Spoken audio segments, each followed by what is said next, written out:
Okay, guys, we are live. So for those listening at home, welcome to the Dungeon Musings YouTube channel. My name is Kevin Madison, and I will be your friendly Doom Master today, because today we are returning to a channel favorite, one that we have loved since before the game was actually released from Kickstarter, and that is Modiphius Entertainment's outstanding Conan, Adventures in an Age Undreamed of.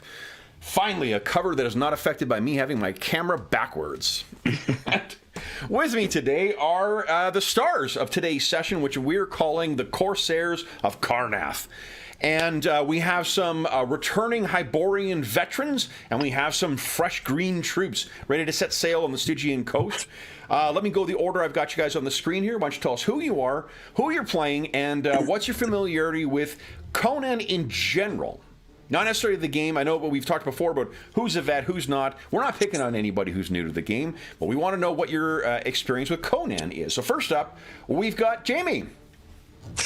Hello, everybody. I'm Jamie. I'm going to be playing Valerio today. He is the first mate and the nephew of our captain, and a born leader and expert sailor. This will be my first time playing in the setting. I have a lot of the books, and I'm a big fan of the genre. So I'm super excited here to be able to try this out today with such a great table and cast. Excellent. Thanks for having me. Your first time, then the one thing you should try and catch in is the dead man's head. What do you call it? Display of yeah, Florida. That is classic. It is a great one. Totally. Dead Man Stare, I think it's called. Dead Man Stare. Yeah. Next, which can also be used. The first time we used it in the game was Jeff with a wolf's head. He drove off a pack of wolves with its, Nice. The leader.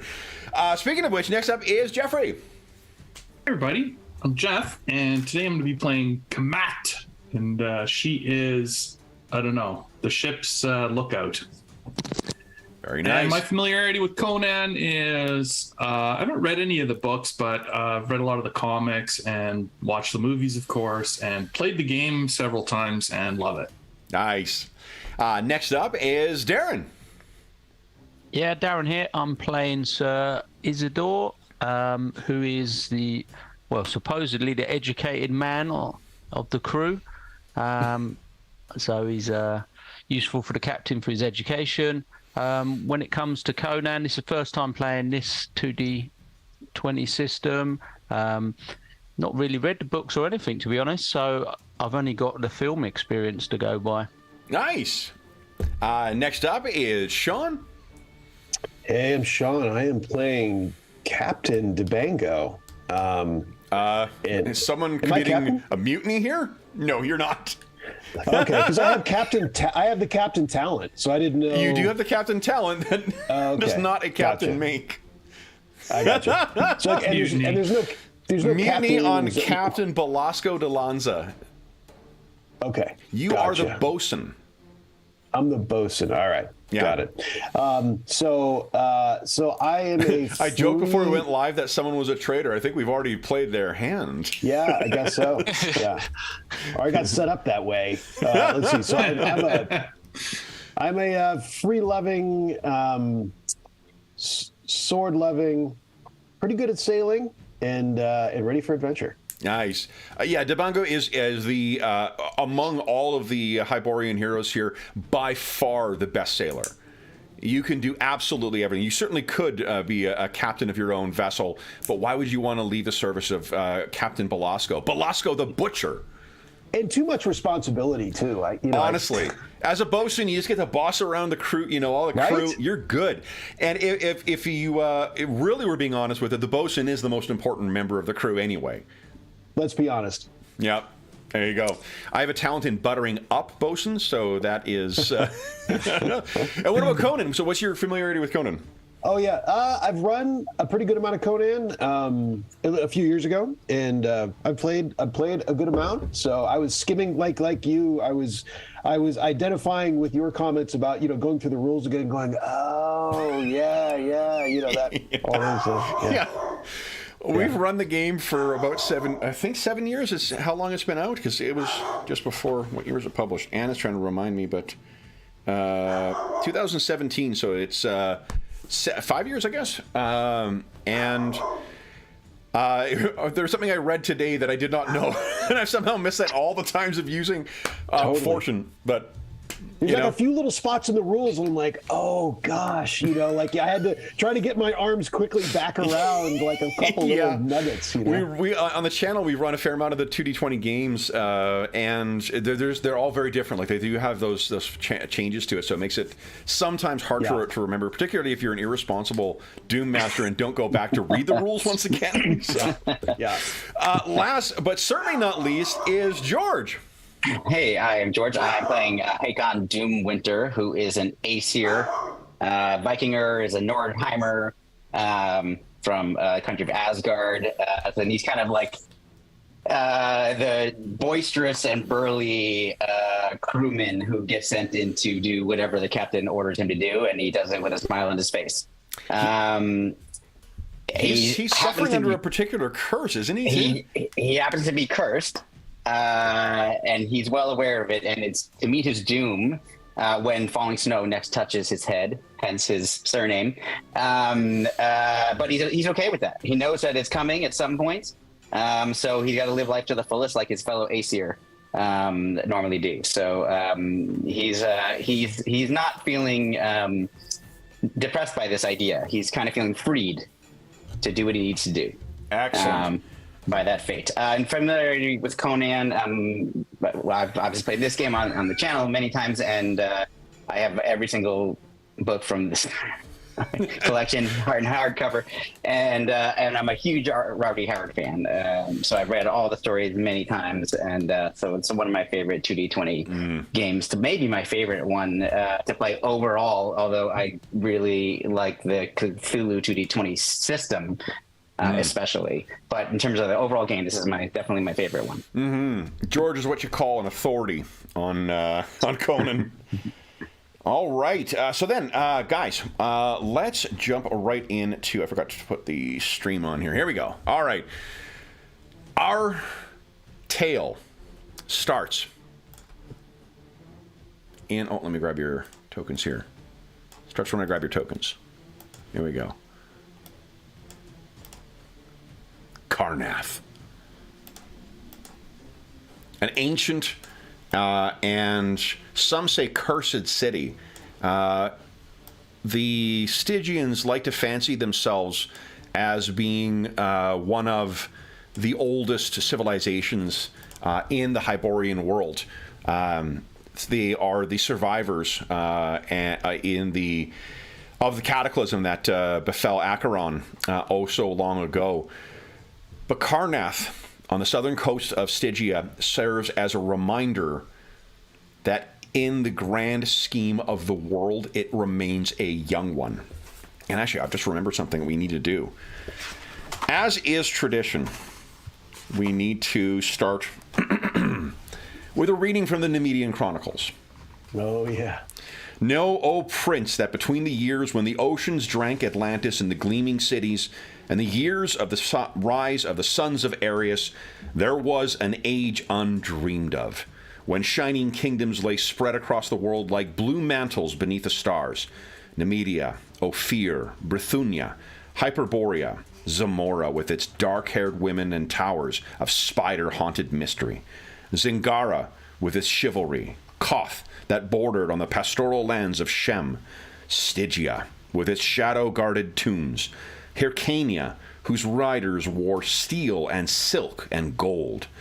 But the proudest kingdom of the world was Aquilonia, reigning supreme in the dreaming west. Hither came Conan the Cimmerian, black-haired, sullen-eyed, sword in hand, a thief, a reaver, a slayer, with gigantic melancholies and gigantic mirth, to tread the jeweled thrones of the earth under his sandaled feet. So,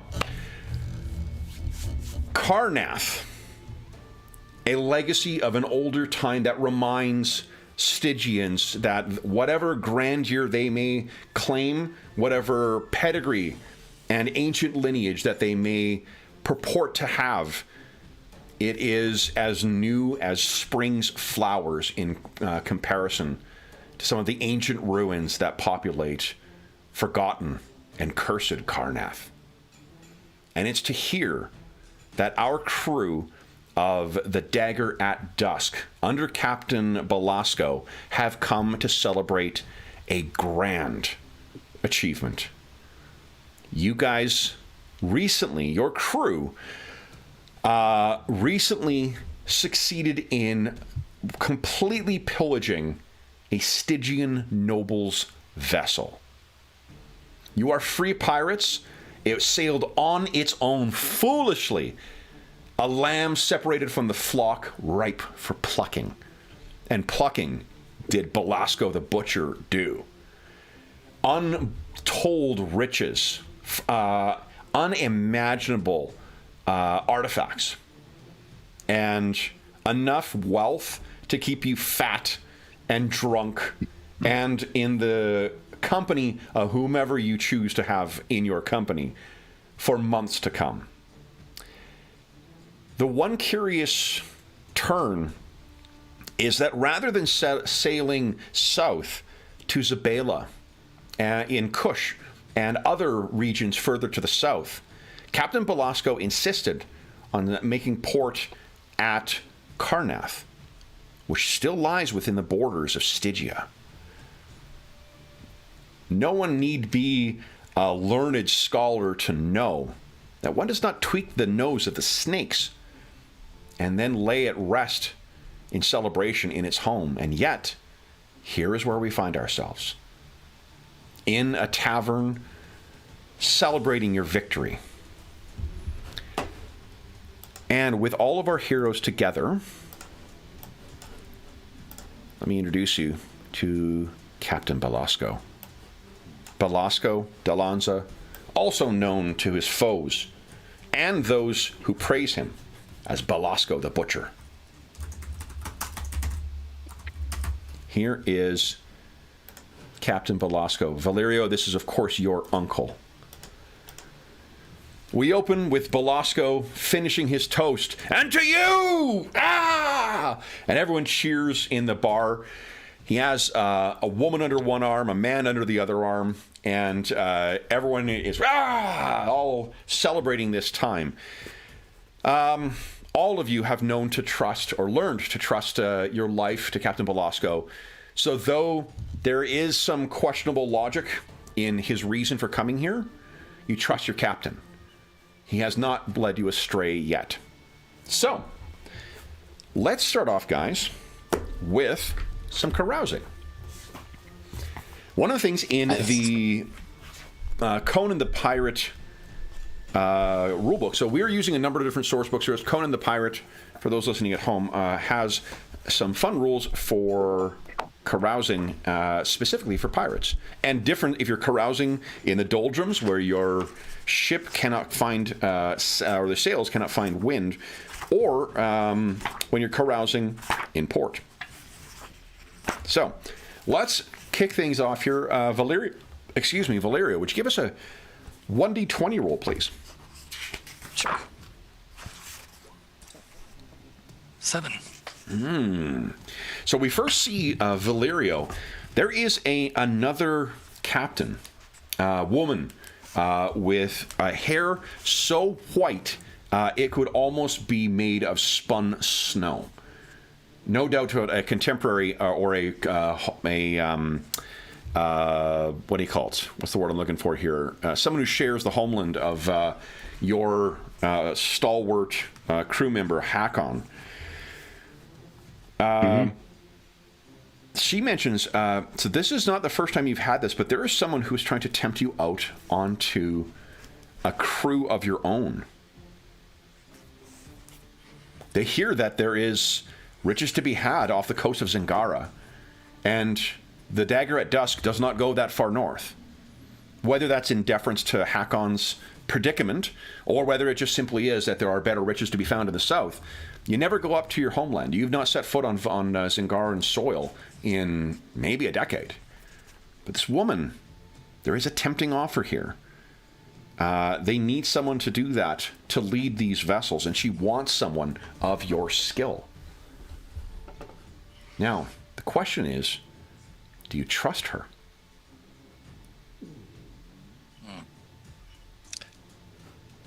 even if he did trust her, he would also be very loyal to his uncle, who has given him very recent wealth. It would take quite an offer to heal myself or my crew away from Captain Velasco, I believe. Indeed. And this is not the first time she has approached you on this. This seems to be, somehow you managed to find, ships passing in the night. I am truly a hack. You come across the same captain quite often. And yet, whatever port you go to, you seem to run into one another. Perhaps there is some fate or fortune that is in mind. Perhaps she's following. What is important is, let's see here. Why don't you let's get some dice rolling here and get some points in that momentum pool. So, you are currently going to roll, let's see here. This will be, an insight check. So, currently you have 2 points. All task resolution with this is with a number of d20s. You will always start with 2 d20, and then what you can do, this game is very favorable to the players because for a mere 1 doom, you can roll an extra dice. For 2, you can roll 2. For 3, you can roll 3 extra dice. The difficulty on this one is going to be a 2, so every success you get above 2 will be momentum you can spend to either gather information or feed it back into the pool for the others to use in their carousing. So, would you like to give me any doom? No, I don't think yet. I'll keep the doom for the moment and Sorry, see was what I that can learn. no? I didn't hear that. Yeah, that was a no this time. All right, so give us an insight roll, and again, remember your fortune points you get an extra fortune point at the start of every hour. If you don't have, if you haven't spent any, you will lose those points. You don't go over 3. So, Valerio, go ahead and click on. Don't roll dice. Roll off your character sheet. That was for your other thing, your carousing. Go on your insight, please. Click on that, and then if you're not giving me any doom, you're just rolling those 2 dice. Okay. Okay. And there is a complication. I think what we'll do, we're taking that as doom. In this game, I get to choose. All right, so unfortunately, that is a failure. So it is the reason for why she's bedeviling you with this. It's uncertain. Kamat, would you kindly give us a d20 roll? We'll return to mate Valerio shortly. Just a straight up d20? Just a straight up d20 for now. Yeah, thank you. There you go. 12. Uh-oh.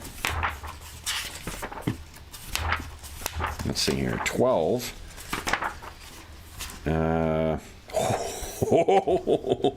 What was your trait again? On mine? Yeah. It must be on the first page. Or it's on the character sheet? It's top middle on your character sheet. Yeah, on character sheet as well. Yeah. Top middle. Like under character name, homeland, and then below that. Oh, hunted. Sorry, yeah, there it is.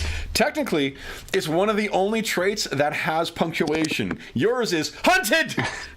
So, and the reason that's important is because the event you rolled is recognized! Of all the ports in all the world, you are recognized.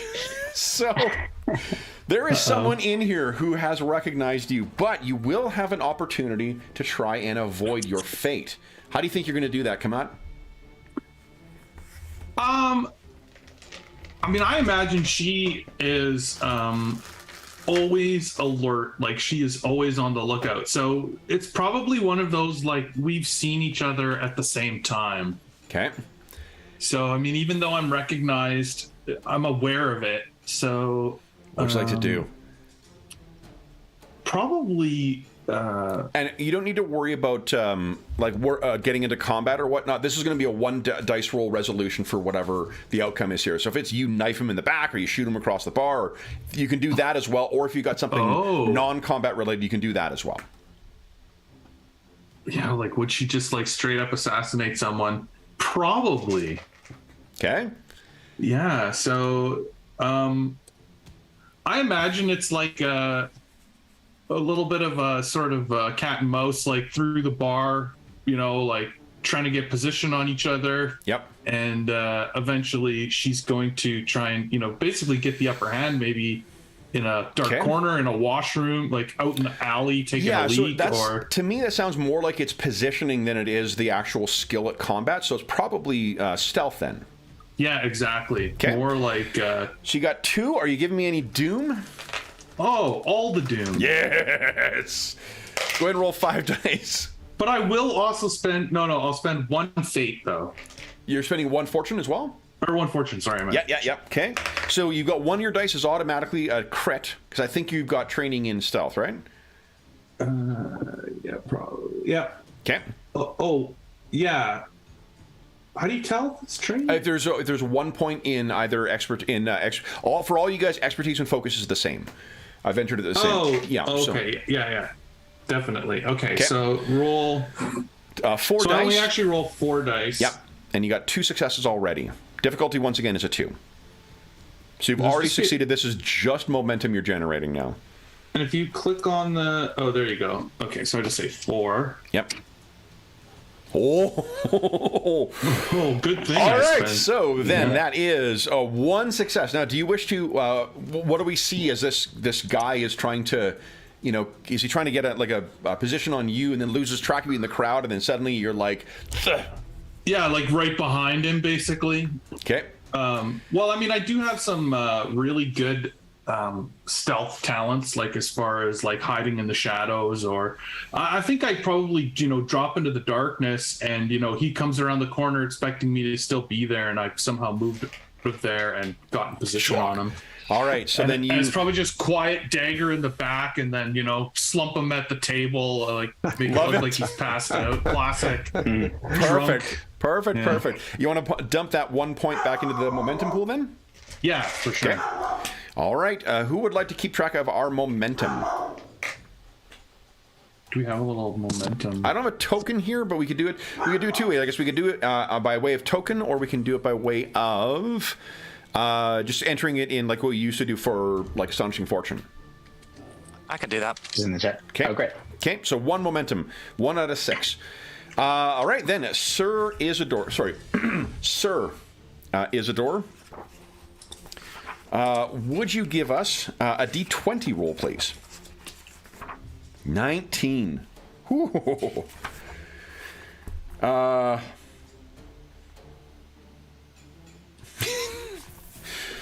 stranger fumbles at your hand, blood leaking from the corners of his mouth and tracing a thin crimson path down his throat.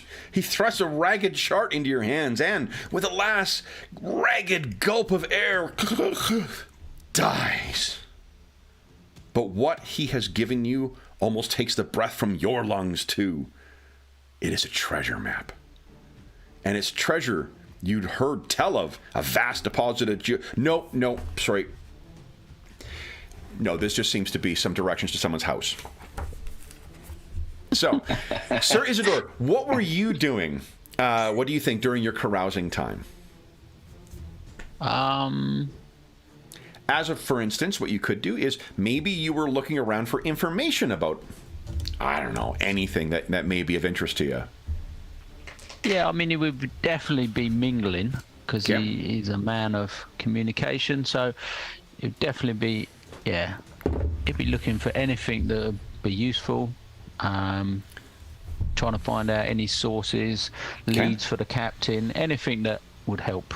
Okay, so are you thinking, like he's trying to talk to some sage or something like that, or is he talking to, I don't know, like a merchant? Yeah, if there's a sage or someone that's highly educated. So that strikes me as a lore check then. So you're starting with 2 dice. You can give me Oh, is there? Let's see here. Momentum pool macro under the collections tab. Yeah. Where is it here? Huh. In the I'll macro click- section. Oh, like in the on the character sheet? No, in roll 20. Yeah, so she. The only thing is, So I'm I just wondering if clicked it. That's what it does. There you go. Yep. Oh, okay. Oh, there you go. Yeah, Yeah, you guys so- can. I don't need to keep track of that whatsoever. So there we go. Yep. Yeah, just to make it a little easier. I think we created this last time we played just to make it a little easier on the person. Oh, you know, maybe. keeping Yeah, track. yeah. I mean, by we, Yeah, I mean so- you guys did. So Yeah. Somebody. But Jamie, if you want to find it, if you go to the last icon in the row of tools, which is the macros icon, if you click in bar where it says momentum, it'll put it on your screen, and you can keep clicking it to update the momentum. awesome. Okay.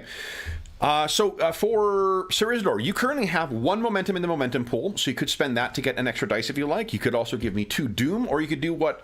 Oh, come out. Make sure you spend your fortune point. Your green bar is your fortune points. Oh, yeah. Okay. You could spend a fortune point to count it as a nat 1, which means 2 successes automatically. Okay. And we're not using any talents at this stage, are we? If you want to, if one applies. We've got common ground, which is it's a minor action success. Recognize an element of common ground, any momentum from the lore test. Yeah, so this is added. more, we're just abstracting this with a skill roll. Yeah, more that's so, what but I thought. that's good Okay. to keep in mind, though. Yeah, man, that looks Yeah. good. This character sheet is so I'll much go- better than the old one. Yeah, I'll go with the 1 fortune. Okay. So I'm going to take 1. off. So then you're rolling, you got 2 dice as well, too. Do you want to give me 2 doom and roll 2 extra ones? I'll go with 1 extra. Okay. 1 extra. Yeah. All right. So go ahead and roll 3 dice, please. You got 2 successes already. Anything else you're rolling is just gravy. Yep. Okay. So that's 3. Whoa! All right. So this is just 3 extra successes. One of the momentum spent, I'm going to let you dump that into the momentum pool again. So your momentum pool is at 4 now. And I'm going to spend a bit of doom here. Valerio, would you give us a discipline check, please?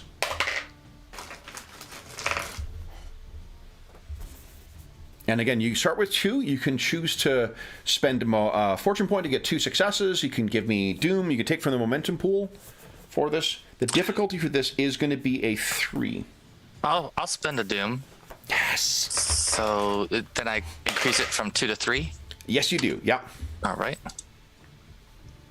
Oh, no. All right. So what happens? Let me roll my... Because I so rarely get to use them, I'm using my Acton Cthulhu dice. What I meant to say is I'm losing my Acton Cthulhu dice. Just put those anywhere. Yeah, exactly. Where the fuck did it go? To the outer dark. Does the doom come out of the fortune points? Is No, that- Doom is separate. Doom is a pile of stuff that I get to use. It's my narrative meta Okay. currency. So, Yeah. what I get to do, though, is... Okay, let's see here. None of you guys have any courage, which is an beg actual your function of the... I gotta hand those low-hanging fruits, man. Does not take kindly to such brazen, especially while he's drinking. So, Valerio, you actually take 4 points of resolve. This is on your blue thing. If you can add 4 to your blue bar, because you're walking past Sir Isidore, and what you can see he's drawn on a scrap of fabric is, it looks like some kind of amulet that looks vaguely like a squid. And he's talking to this strange man hunched around. Some other guy came up to him and seemed to just die. I think it's the guy that Kamat stabbed. Yeah, and this is just seeing this. I think you understand as the player the reason this is troubling for him, but you're having left that Aesir woman and come back. You're like, what? How does he? And then we turn to Debongo. Debongo, would you kindly give us a 1d20 roll too?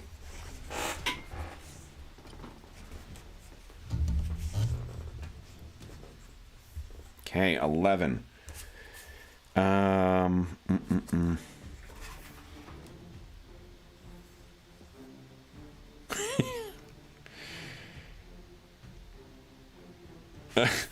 Even as you raise the first tankard to your lips, you can feel him standing at your shoulder. Sallow, unkempt, and with a smile as cold as a Cimmerian's grave.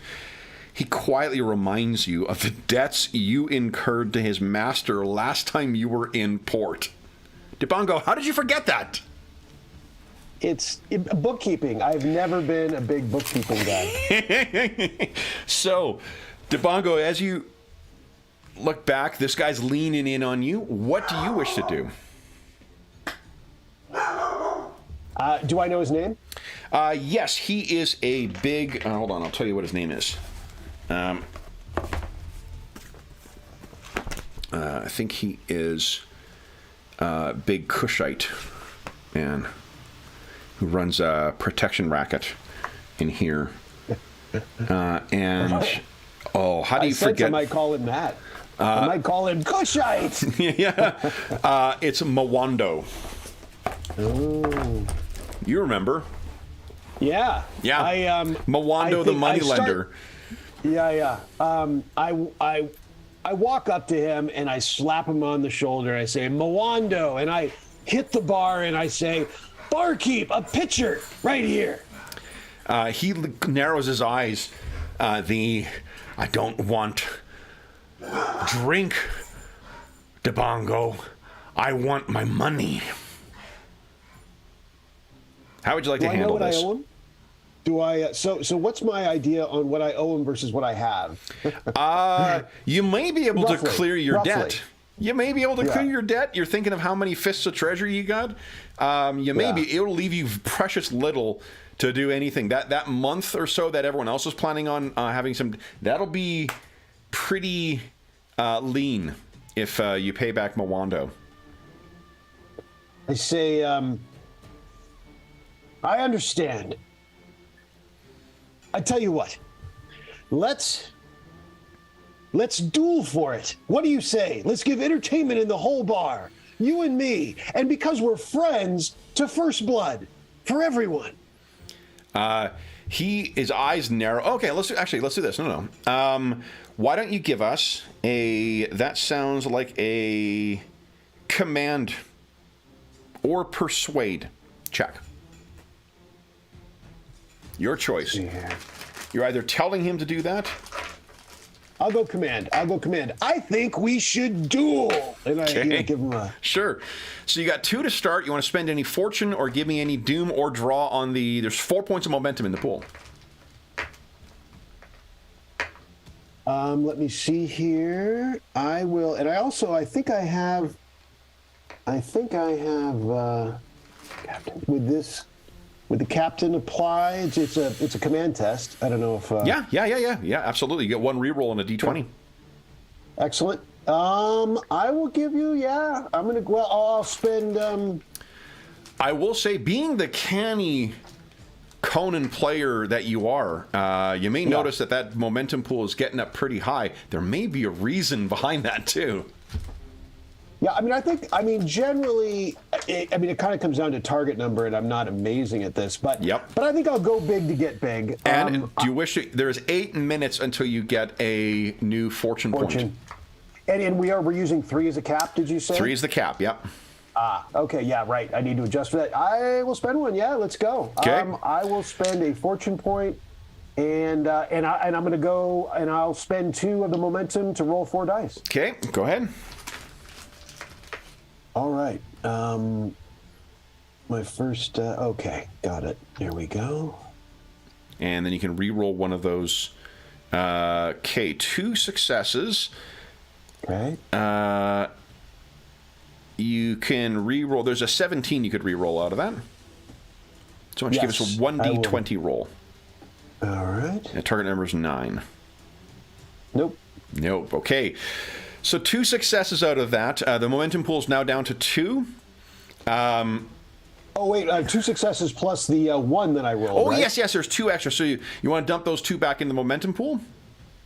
Well, it depends. Oh, do I get to? I mean, so I have to make something. Yeah, that's what you want to do, right? Yes, my goodness. Look at that. Oh, good. How good of you to demonstrate the value of the momentum pool to 2 new players. I've got debt to deal with. I mean, I guess.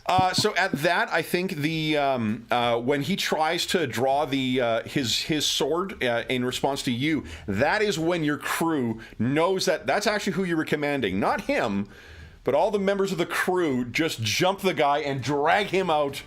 To no doubt give him a good drubbing for it. So you, like, and now you have a tankard of beer that's just been poured. And let's refill everyone's cups. Oh, he grabs it. So he grabs it and he's sloshing half of it in your cups and half of it on your tunics. And All right, then we have Hakon. Hakon, would you give us a 1d20 roll, please?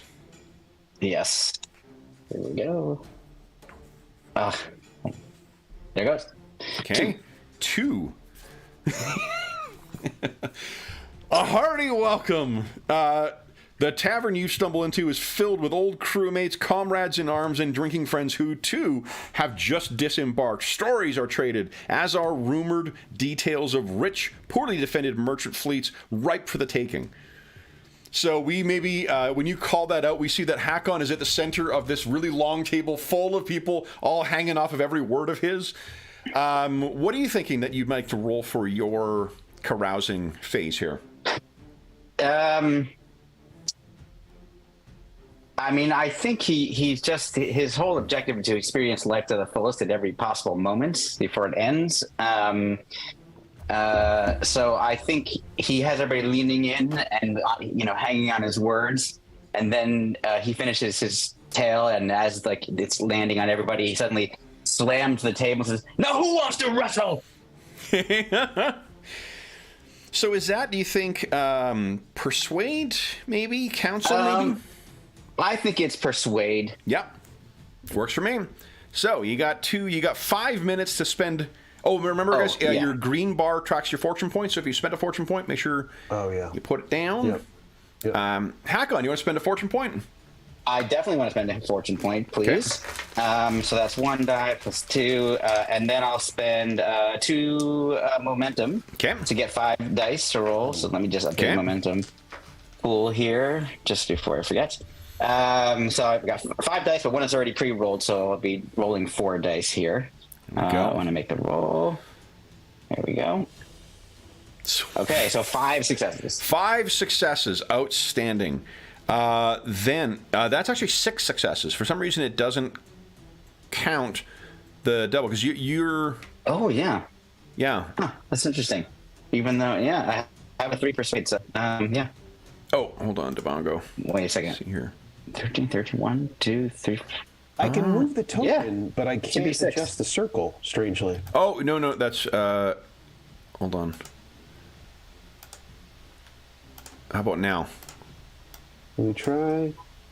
Negative. Is it me? Why? No, I don't know why. So what? Here. Oh, there we go. It was, now I can. Now you can. Okay, cool. Yeah. I can't now. I can't. So it's from being in that location for some reason. No. I just changed it myself to 2, so that might be the case. Hold on. What is going on with your? Let's see here. Well, no. If I click on it, it gives me. It gives me the ability to adjust it right now. Try putting the fortune to 1 for a second. Let's see. Okay. Oh, there you go. So you're at 2? Yeah. Okay, so you're actually at 2. Yeah. That didn't cost you a fortune point to learn that. Sean. All right, so then, Hakon, what do you want to do with the 4 successes you've got? You want to dump that into momentum? Yeah, I'm going to put it all back in there. All at 6 momentum. So, exactly. Where we stand in this tavern right now is Hakon with a bunch of his friends all kind of, like all claiming they're going to wrestle him. There's a disappointed Aesir woman at the bar. Valerio is on his way back to perhaps join with Debongo and some of the other guys with this keg of beer, but he's disturbingly... Sir Isidore, I don't think maybe this is where you've noticed that you like the person you're talking to kind of looks up and you meet Valerio's eyes. You're like, what is... There's something going on. You can see his eyes go to what you've written down there. And Kamat, you are hidden in the corner. And that, guys, is when the shark monkeys come in. Oh. I'm not fucking kidding at all. Yeah, that was not a joke. What happens is from somewhere upstairs, there is a smashing sound, and there are 15 things. I call them shark monkeys because that is exactly what they look like. They look like a horrific combination of some kind of extra-limbed monkey, but when their mouths open up, it looks like a shark. And from the way that they sink their teeth into, what did I say, 15? I'm just, because it's so many. I'm It's just so making many. Fun of, Well, yeah, I mean, it's as the old adage says, if you're going to have shark monkeys, you might as well have 15 shark monkeys. Nice. So each of these represents a pack of 5, and what you see is, I think, some poor sod who was heading his way up with a companion. One of these things sinks into his throat, blood sprays out, and he falls down as 2 others get in and start tearing him apart faster than what you could expect. Suffice it to say, none of you have seen these things before, but they do seem to want to eat everyone in the bar. So, let's start with our heroes. So, the way that initiative works for, first off, because we're transitioning from one scene to another, the momentum goes down by 1. So, momentum is at 5 right now. Now, you guys get to choose who goes first. And then once one of you guys go, I get to go with a gaggle of shark monkeys. And unless you guys spend doom or momentum to keep initiative. So, who would like to go first? And do not be bashful with this. Everyone is going to have a chance to go. If you got something you want to do with your character, jump in there and do it. Once you've gone, maybe put a dot on your character so we remember who has gone and who has not yet. So, the momentum pool, it rarely gets better than where it is. Who's going to take advantage of that fat momentum pool and get things rolling? Also, everybody gets a fortune point. Except for Jamie, because he didn't spend one. I didn't use one. So, who's going first? Debango's pretty quick. He will he will drop his mug. Well, I guess let's see. So, remembering how things are done here.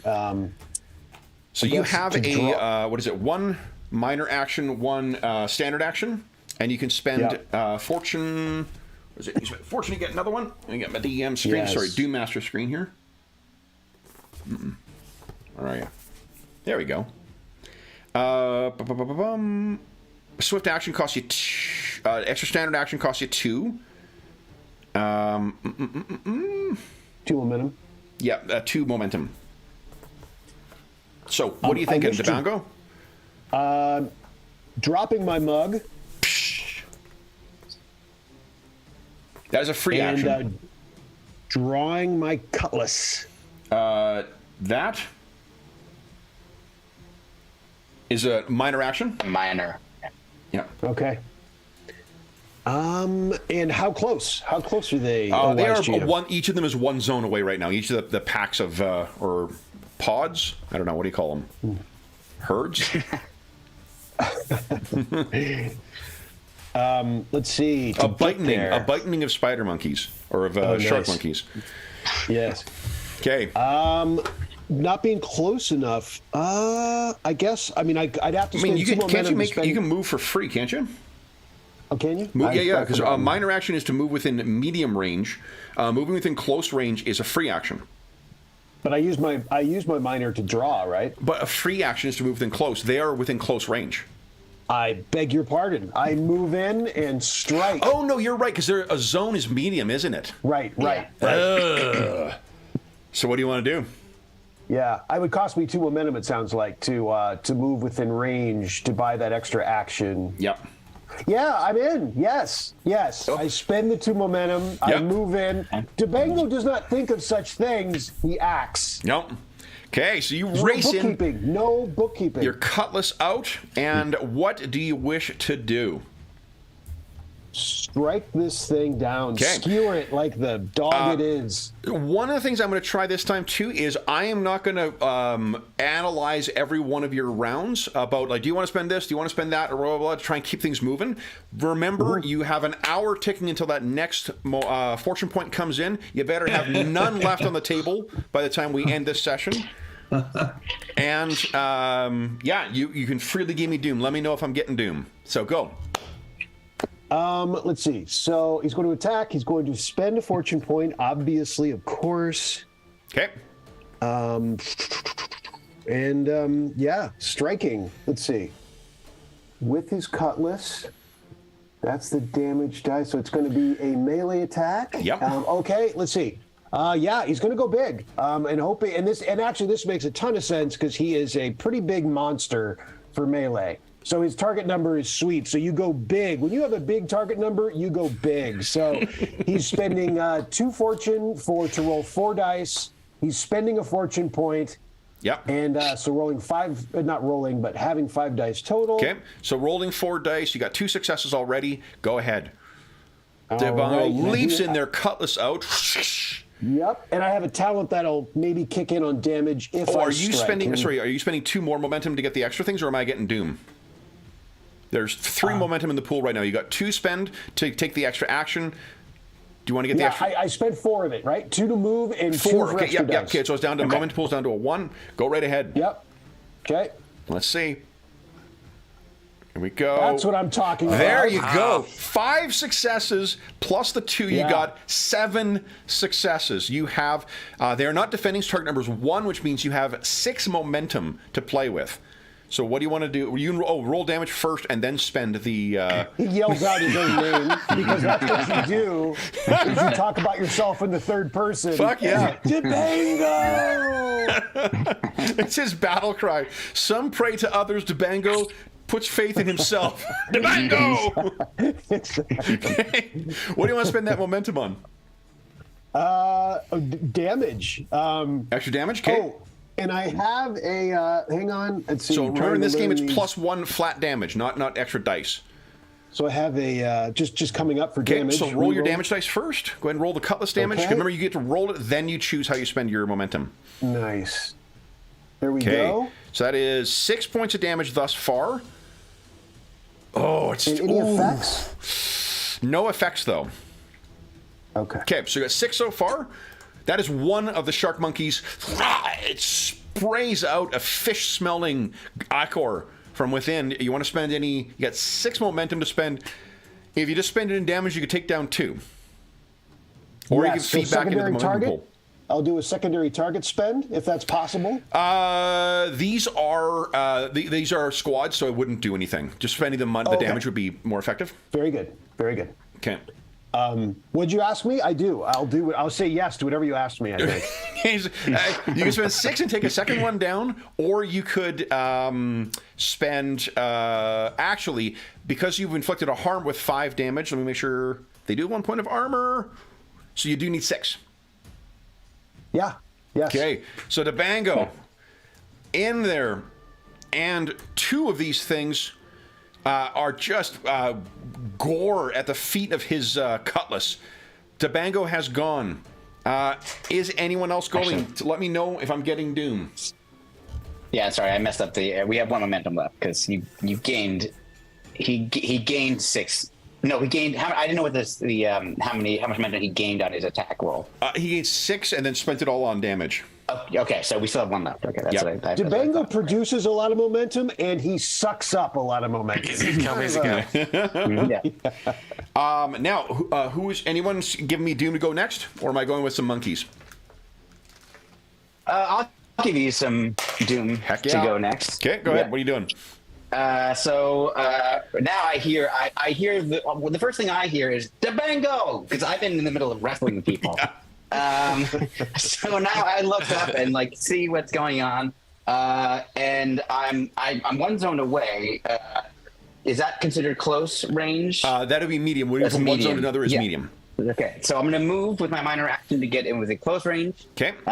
Then I'm going to look at these. Then I'm going to for fun, I'm going to stare at these creatures, and you might consider this a steely kind of glare, Yep.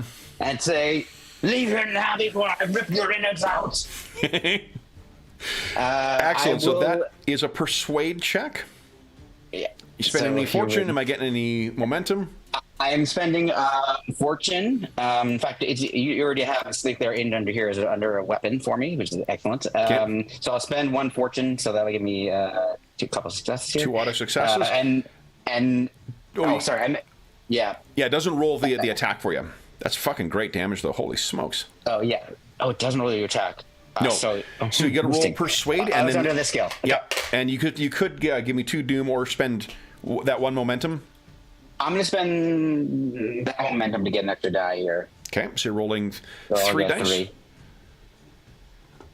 Nice. So that's another. Yep. 2 successes. 2 successes. Okay, so you got 2 momentum. You rolled 6 damage on that. Sorry, you got 2 successes. You got 1 momentum, and you have 6 damage thus far. Yeah. So that takes 1 down, if I'm not mistaken. It'll make 1 flee. Yeah. Or flee, yeah. It looks at you, and its mouth kind of like opens up, like its jaws go out, like extend from its skull, and then snap back in, and it races off. Okay, awesome. There's only 1 momentum left in the pool, and I want the party to have some momentum to use, so I'm going to not spend that. I will therefore end my turn, because that was all my actions. So guys, remember, if you've gone, put a dot on your 2 things. Make sure you're keeping track of your fortune spends. And second, make sure you're putting a dot on your token so you know you've gone. All right, anyone else giving me doom, or am I going next?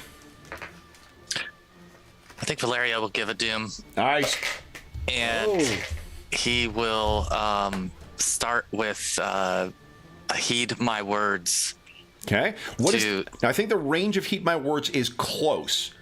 It is. Yeah, so you would need to spend a minor action to race into some of these shark monkeys, and then you could do a heed my words as your standard action. Okay. Okay. That sounds good. Okay, so that is a persuade check. You could spend a fortune to get automatic 2 successes. Definitely. Okay. Definitely. And then you can also, you also will make your roll. You could take, there are 2 points in the momentum pool right now. No, 1 point. So there's 1 point in the momentum pool that you could use. You can also give me doom if you want to take another point. I'll take the momentum. Okay, so roll 3 dice for your persuade check. Go right ahead. And I can't remember, you actually might have a talent that allows you to use command in place of persuade, if your command is better. Let's see. Just double checking. Talent. Yeah, no, I think he's good with this, so it's... Go ahead and give us a 3 dice on persuade. You already got your 1 momentum going in. Nice! So you got 4 momentum out of this. Go ahead and roll the damage on your heed my words. All right. You guys are really seeing how he is the heir apparent to Captain Velasco now. 86. So if you just click... Oh, no. Actually, just click on the... All your attacks will do it. Click on the attack. Roll damage for heed my words. Oh, got it. Top right. There you go. So that's 7 plus 1, 2. Yes, 2 effects, which includes stun. That's awesome. So effects. Hazards, momentum spends. You get the staggered condition. And what's the staggered condition? I hate those fucking nesting results. I know. so That's dumb. what I was then scrolling to find. Stagger, character can only perform a standard action in a turn if Nice. the player is willing to pay 1 point of doom. Okay. Cannot awesome. perform reactions. Fantastic. So yeah, first off, that is 7. Now you have 4 momentum. 4. Yeah, One of the things you can do excellent. with your momentum spend is just add extra damage on that. With these things don't have any courage, so for every 5 points you drive off one of these shark monkeys. So you could spend, say, 3 of that momentum to do 3 extra damage. 10 damage sends 2 of them screaming off, and then you could dump 1 back in the momentum pool, for instance.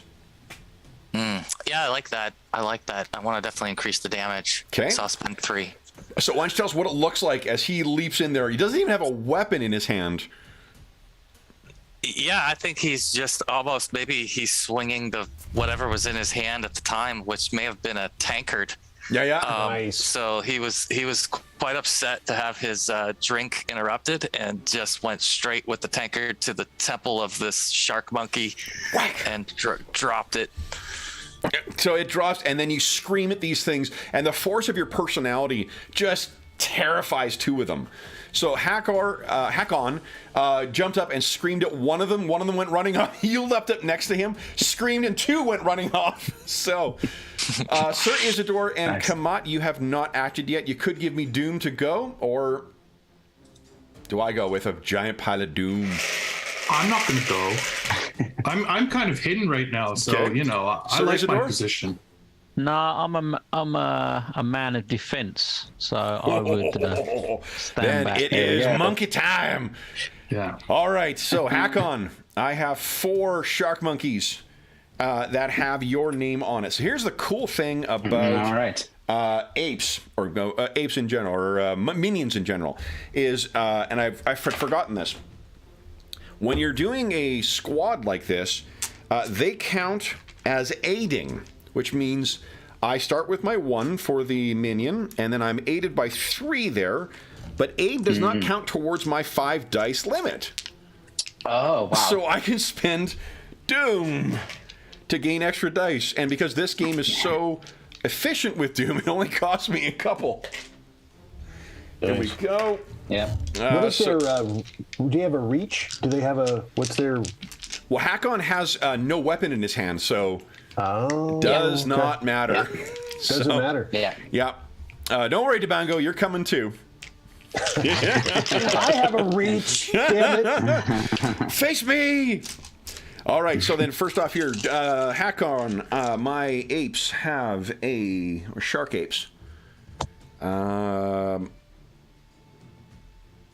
rolling against an 11. Okay, so let's see here. Hey, yo. That is 1, 2, 3. I lose some Doom because of a complication. Actually, look at complication. You kill one of them, Hakon. How do you kill one of them? I bite into its neck and tear So open Lisa its trying to throat. get you. All right, so that takes care of that complication. I have 1, 2, 3 successes already. All right, so Hakon, do you wish to defend? Yes. Okay, so I get a Doom because you don't have Yes. a parrying weapon out. I think you got to use Do not. coordination then, don't you? Yeah. Pat. I would Or want acrobatics to dodge. to kind of dodge. Yep. Yeah. So go ahead. We have one. The way is, and momentum. this as a reminder, because I had forgotten this as well too. If you tie me, you win unless I spend Doom. Okay. Heroes always win ties in this game because this game is bullshit. Okay. So. I don't know about that. Go ahead. It's okay. Okay. Any fortune spends, any Doom. I am going to spend both the last momentum and a fortune, which I'll update in a second. Okay. So I'll be rolling 4 dice plus the automatic 1. Wow. Okay. So I had 3 successes. 3 successes is enough unless I spend Doom. I don't know what's gonna happen. I'm not spending Doom. Okay. Excellent. Okay, so yeah, what does it look like as Hakon keeps out of the way of these things? And they're leaping up on him, and they're mostly mouth at this point. Yeah, I think they kind of converge on him from all sides, and he miraculously, like, literally leaps up before they come get to him and stay up onto a table. Which I have one of my talents is called Might. I won't go into the details of what it does, but and it doesn't apply mechanically. But I just feel like he just is incredibly strong. Yeah. So he kind of like, because it's acrobatic, he's like sort of jumping out of the way of these things as they come at him. Maybe there's an entire table worth, like they're scrambling across the table to get to you, and you just throw the whole table up. Yeah, that's great. Yeah, Okay. It's a boom. All right, and then the guard mechanic. I looked it up 3 times before I played, and I've completely forgotten. Oh yeah, how it works. breaking guard. There's a reason that mechanic doesn't show up in any other of the games. All right, so if you make an attack, compare the reaches. It increases the difficulty by 1, I think. Oh, Yeah, no, for the it's a attacks. difference. If It's the- the difference in reach. The difference in reach is what increases the difficulty of the attack. Yeah, so only the attack is affected. But that's the thing I couldn't remember, is whether defenses were also increased. All right, so, and the reason I was looking it up is because Debango, you got a friend coming in on you. So, let's see here. I've got reached 2. I got 3 so far, and then I got to spend some Doom. Get rid of some Doom here. Do that. Okay. So, and is the Cutlass parrying? It is parrying, and I have reached 2. It's reached 2. Yeah. Okay. So then and reach 1 is the what do you call it? Yeah. So their difficulty will be 1 higher, but it's a 2. So And I give you a doom, right, to defend? 3, 4. Do you have what is it? Deft Blade or Blood on? I can't remember what it's called. There's one that allows you. It grants you a +1. I don't think you do. I don't think I do. In fact, I would have to draw my dagger in the other hand because it has parrying, but I have not. So it would, Okay. you get a doom. So I've got 4 successes so far. So I got 2 momentum going into this right now. I take it you're going to defend. We'll add a Doom in. Yes. Okay. Go right ahead. And again, let's do you see. want to spend momentum or fortune? We got 0 momentum, unfortunately. I got 4 right now. Oh, okay. I will. Pretty good at this. Let's see here. How quick do I go through fortune? I'm gonna give you. I'll give you 2 doom. Okay. So roll a total of 4 dice. 4 dice, no fortune. 40 No minutes fortune. until you lose your next fortune. Yeah, I'm gonna. It's close. but If I'm you gonna hang end the on to game it. with any fortune, I'm taking it off your next time we play. GM harassment flag. GM harassment flag. Okay. All right, 4 dice. 4 dice. 4 Here it dice. Here comes. we go. All right, that is There we go. 5, 6 successes. You have 2 momentum. Does someone want to riposte? Yes. I forgot about. See, these are the rules that I need. Like, I didn't read it quite carefully enough again. Those are good. That's good stuff. I love those rules. Yeah, because the riposte is a. Where is it here? Yeah, I've forgotten about it. What page is that? Those are great rules right there. Mm-hmm. Nice. Retaliate. Yeah, it's a reaction. So this will be your second reaction. It'll cost you 2 doom. It has to be doom. Not Has to be momentum. doom for these. Yeah. But you'll have 2 Yeah, momentum I going think- in. What do you think? Yeah, go. I just got to go with it. Love the it. rules are there for a reason. Let's go. Heck yeah. yeah. Give me 2 doom. You know what? And then- I just got a message from Jeff. He wants to remind you have 39 minutes until you lose your next fortune point. I'm going to turn in my paperwork for the GM harassment later after the session. I want to speak to the Dungeon Musings HR. What's going on here? Where's your manager? What do I do? I roll melee, right? A Melee attack? Yep. Okay. And then do you wish to? Now for this, I think I'm going to go. Yeah, I'm going to spend a fortune. Yeah. So 2 successes already. You got 1 momentum so far. So then rolling 2 dice you want to spend. You got 2 momentum in the pool? Yeah, I'm spending them. Fuck yeah. So 4 dice you're rolling. You already got 2 successes. Oops, that was a mistake. I didn't roll. Wait. Oh, that was damage. Yeah. Yeah, that was damage. My bad. That's good. It's strange that it doesn't. Well, not strange. It's a great sheet, especially in comparison to what the first one was. So I can't complain. But yeah. And there you go. 3 successes. You got 5 in total. Yep. Which means 4 momentum. Go ahead and roll damage. I didn't see that first damage. That looked like garbage. Oh, actually, you know what? Hold on. That was vicious. You might want to keep that one. That's 3 effects. That's 6 damage so far. Oh, I see. Okay, now I got it now. Yeah, that's good. We'll go. Okay. Yeah. And where's the extra 4 damage going? Or Extra 4 momentum, or is 4 that going back in the pool? Did it go down? One Do I of them get to know? is down. Another one's down so far. You'd have to get it up to... Now, hold on. You don't have an ability to buff Vicious, do you? Is that... Someone's got one of those abilities. I Maybe it's have Hakon. that. Okay. It's me, yeah. Yeah. Although I do get to reroll 1 damage die. Yes. Yeah, so go ahead and re-roll 1. Let's see here. Which one do we got? Yeah, there's 2 zeros in there. Give us another D6 roll. D6 coming up. Yeah, you need 1 more. Get a 2 or an effect. Come on. There we go. There you go. All right, so that's Nice. 5, 6, 7, 8 so far. If you spend, actually, if you spend that 4 momentum, that's 2 more shark monkeys down. Absolutely. Okay. What does it look like as this? So they come in to try and get at you, and you just batter them aside, and then what happens? I think I shove. How many did I kill? I killed 2. You killed 2 that time, yeah.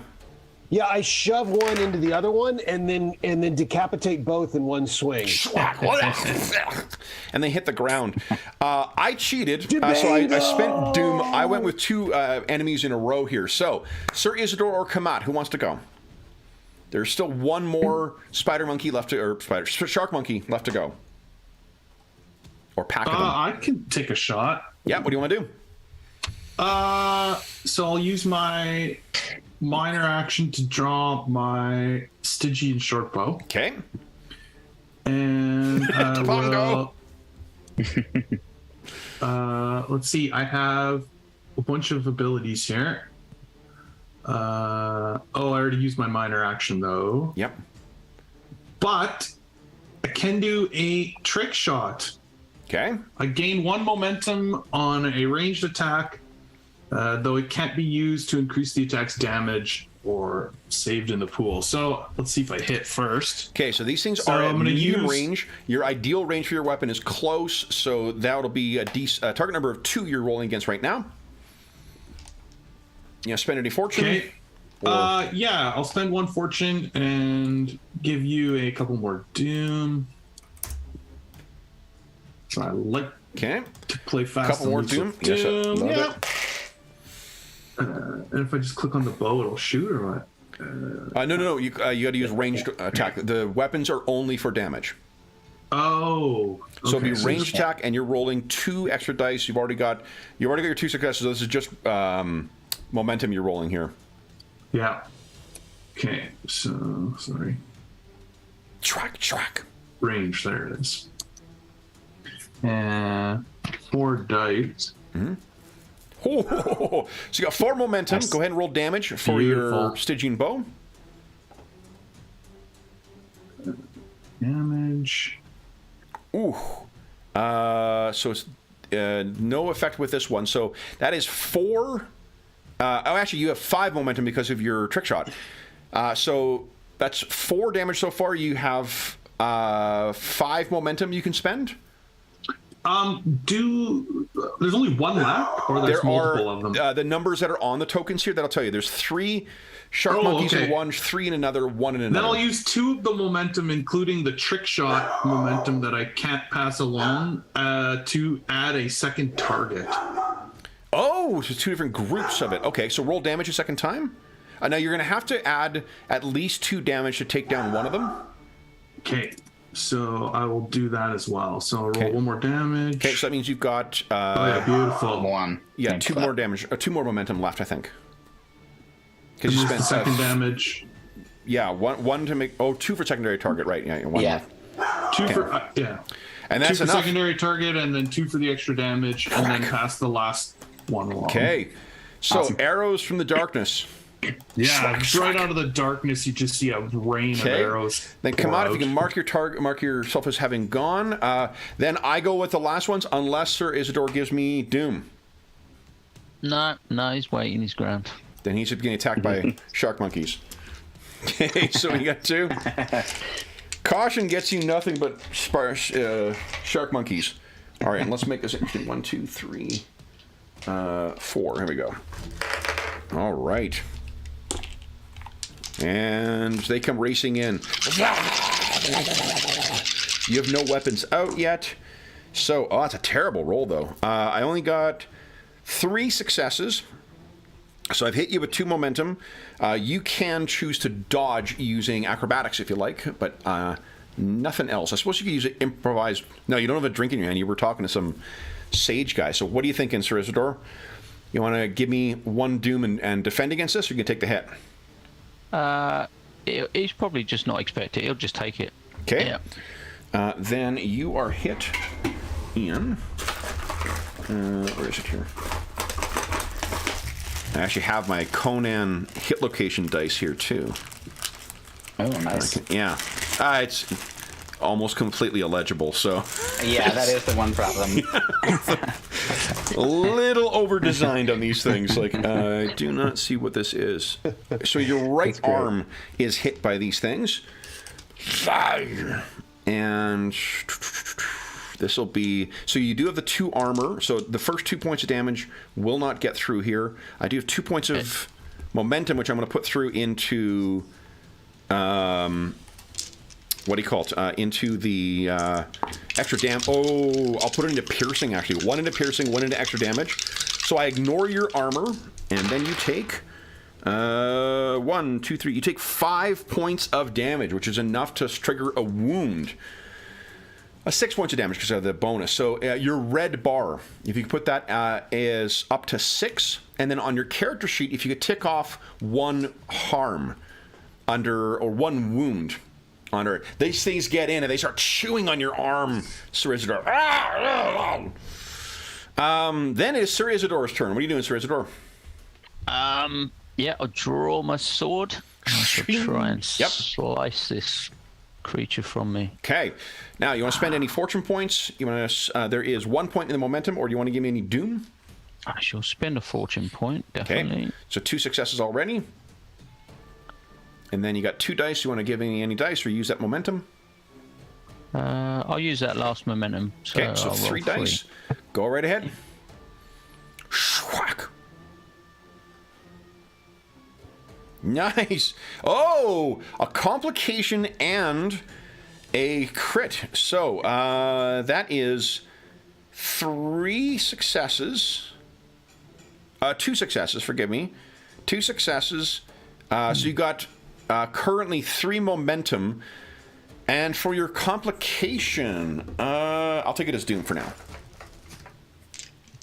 All right. So go ahead and roll damage for your longsword. Right to the torso. 4. So that's 1, 2, 3, 4, 5. Oh, 1. Yeah, so 4 damage. You have 3 momentum. You need to do 6 to take this. Take 1 down.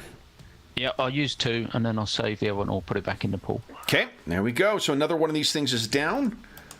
Oh, there we go. So only 1 remains. Guys, that brings us to the end of the round. Everyone unmark their characters, and then who is going next? Heroes start the turn off first. Bango. Ready to go. Looking for... I like the idea that's what he says next, too.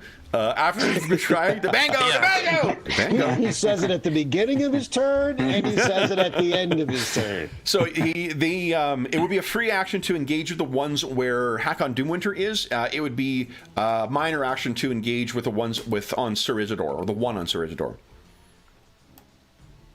What are you thinking? I think he's just going to be lured to the close ones. He's, lack of bookkeeping. He's just going to the quick targets. Absolutely. Go right ahead. Okay. Good. Okay. Melee attack. Let's see. So, he's got, I think I've got 1. I think I failed to take off a... I took 1 off for you already, so I think you're down to 2. Okay. Yeah, I think I much to in the face of my hectoring, it seems you have a lot of soak against that. So it had nothing. Fair enough. I only convinced you to spend 1 so far. So do you want to spend another one? Then I'm spending one. Heck yeah. And let's see, momentum is 1. Yeah, I'm going big. I mean, he's got the big target number. So I'm going to spend that momentum. I'm going to give you 1 doom. I'm spending a fortune. I'm rolling 4 dice. Nice. 1 die has already been rolled. Here we go. Here we go. Big money. She's got dice. 2. Dice. Coming up. Come on. Ooh. Boom. Okay. 3 successes. Okay. You have 4 momentum right now. Go ahead, roll damage. Okay. The shark monkeys are not big on defending. So that is 4 so far. But you rolled some effects. Hold on. That is, whoa! 1, 2. You got 1, 0. Go ahead and re-roll 1 of the dice. 1, 2, 3. You rolled 4 effects. That's 8 damage so far. Wow. Re-roll 1 of the d6s. That's 8 damage so far, and you have 4 momentum. What do you want to spend it on? Let's see. Do I get to know if it goes down? You could spend. Actually, you could spend the 4 momentum and take 2 of them down. I do. Yep. Okay. What does it look like as Debango runs in? Well, of course we know. He yells "Debango!" and he jumps up and lands with 2 feet. If I'm coming from the side or something, on their backs, and then gizzard both of them from the back. Okay. Both are down. Then either someone gives me some doom, or I am going with shark monkeys. I will give you doom because they just damaged me and I'm not happy about it. Yeah. So I will use a minor action to draw my great sword. Yep. And he's right in the face of this thing. I'm going to give you, let's see, I do have Death Blade, which is an awesome talent. So it allows me to add double the number of dice that I give you in Doom. I believe that the greatsword is also intense, which means you cause an extra harm with yes. each thing. So it's intense and vicious. And vicious, yes. Yes. Nothing good comes from it. No. So I'm going to start up by giving you. I'm not going to spend my last fortune yet in case I need it later. I'll start with my 2 dice, and then I will give you. I'll give you 1 doom to get 2 more dice. Okay. With that blade, so I'll give you 4 dice here. Oh yeah, right. Yeah, that's awesome talent. Yeah, it's great. He's got a lot of good stuff, and maybe you'll get to see some more depending on how this goes here. But here comes my 4 dice. My melee. Ooh. Jeez, a complication. Complication, and oh my gosh. Yeah, so that is a success at least. Complication. I'll take Doom. I'm so uncreative right now. I get it. Here's some damage. Okay. So now I have a couple of things here. I have something called No Mercy, which allows me to reroll 3 damage dice. Okay. But I gotta keep the. Yep. So it's vicious. So right now you're sitting on 4 damage. Yeah. So I'm gonna reroll 3 of those and see if I get anything else. Okay. There you go. So that's okay. 6, 7 damage right now. We have no momentum. So, I have no momentum. I was counting on having some momentum because I could, with this talent called Blood of Steel, I could increase my vicious. That's actually 9 damage right now. I have 9 right now. Yeah. And 0 momentum, right? I just got enough to make the hit. 0 momentum, yeah. Because you didn't spend fortune. Yeah. But actually, that's enough to take. What does it look like as this last shark monkey is killed? So I think I just my great sword comes out and I flip it around and I just go straight through his torso, and cut him in half. So there's something curious that you notice now too, Debango and Hakon, as you kind of you look down and you realize that there is not a single creature with each of these. There is a mutilated monkey corpse, and there's a mutilated pilot shark corpse. As if in death, these things slid apart from their fusing. Some kind of foul sorcery. I do not like it. Okay, so Debango and Hakon, make sure you mark yourself as having gone. Anyone else giving me Doom to act before this last? Yep. Valeria will. He will spend a Doom. Go ahead. And he will pull his cutlass and take a swipe at this thing. Okay. This thing has actually moved close to Sir Isidore, and you moved away, so it's one zone over. You will need to give me 2 more Doom or spend... there's 0 momentum. You will need to give me Doom to take an extra standard action. Let's do that. Okay. And I'm going to use my fortune here. Okay. Am I able to use more than one? 1 fortune per action, I think. Per action. Okay. Yeah. So he is using 1 on the swing of the cutlass. Okay. And let's see. What's So my that roll is- for the attack And right now roll? you got that'll be melee. Melee. And then you can also add in. You can give me more Doom to increase your pool for your cutlass attack if you like. You can add up to 2 dice. I'll do 1. 1, you got it. And there we go. Okay. I'm sorry, I see Click on melee melee. damage, but No, on the right side, it's under skill. You don't use the weapons for attacks. You use weapons only for damage. okay. Let's see. So There it is. Got it. on the right, under agility is your melee. Got it. Click on that with 4 Nice. dice. Oops, I only did 3. Oh, you need 3 dice. Okay, so go ahead and click on one more. Do 1 more with 1 dice. Okay. Let's see, that's 2 successes so far. No. No! Complication. Kevs, get some more Doom. Okay. Love it. We got up to 50 when we were playing the gaming marathon a few years back now. But that went real quick when the Ghoul King showed up.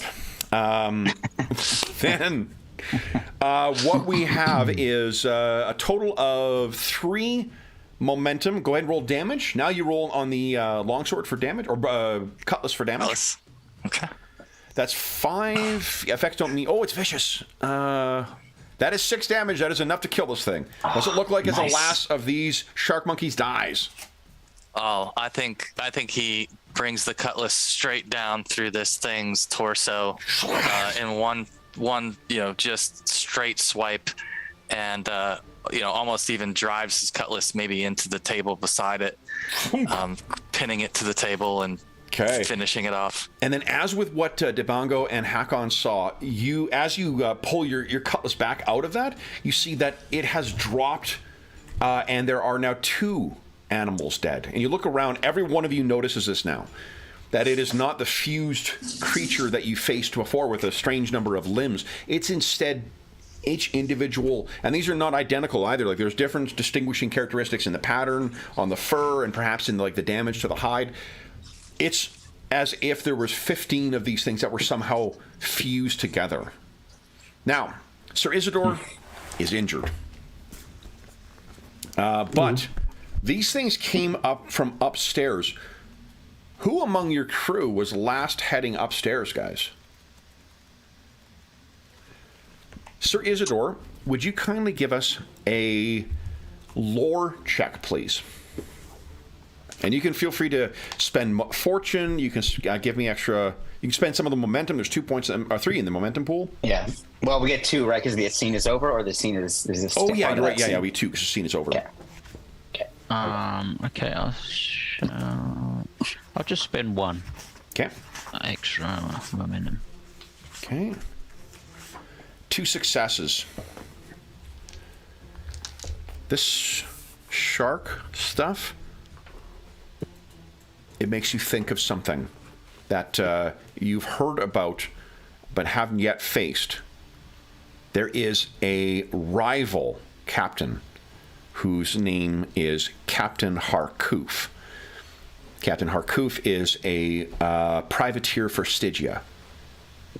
And the reason his name stands out to you is because he has someone on his crew that no sensible captain would ever consider bringing on board. That is a sorcerer. To make things worse, this sorcerer, who goes by the name Garada the Gorger, is said to be blessed by Jebel Sag, the dark goddess of the Picts.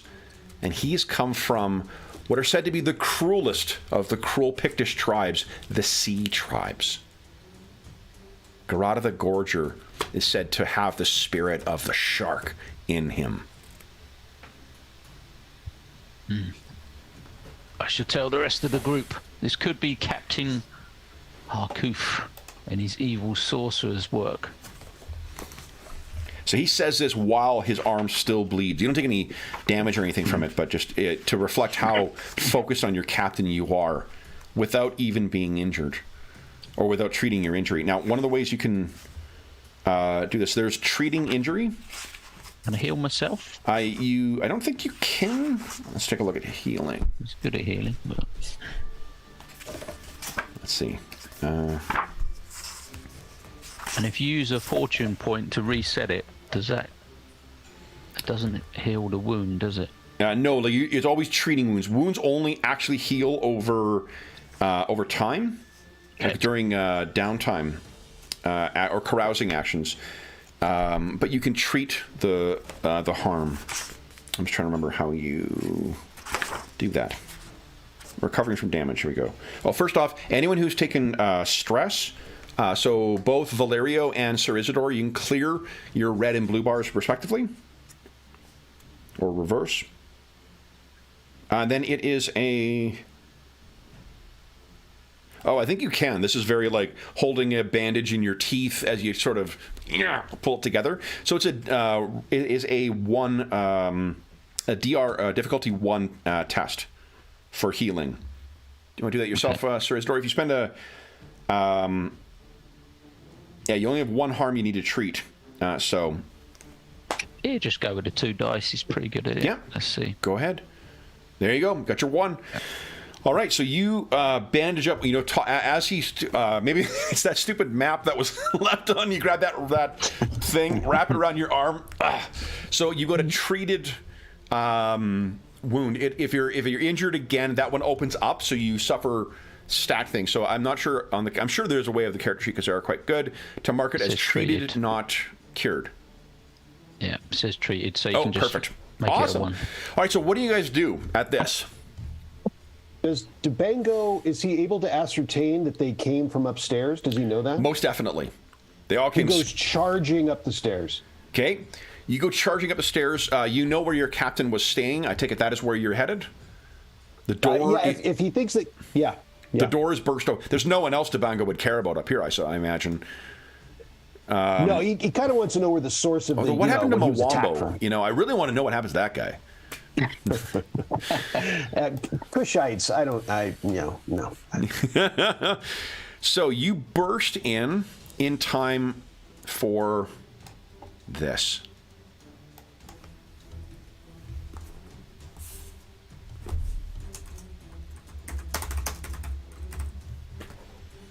Sitting at the window, Go ahead. Debango, crouched in almost as if they're waiting for you to kick open this door. Mm-hmm. Ooh. His mouth open. There is no sign of your captain. What you can see is there's a chunk taken out of the headboard as if some giant shark had bitten it away. There is blood on the bed. And I'm spending 2 doom so that Garada goes first. And now that he has made eye contact with you, casts himself back out of the window. You're 3 stories up. Debango, what do you do? I guess first off, did anyone else come running behind Debango? I think I would, and I would yell out now as a question, Debango! Yes. As I'm charging.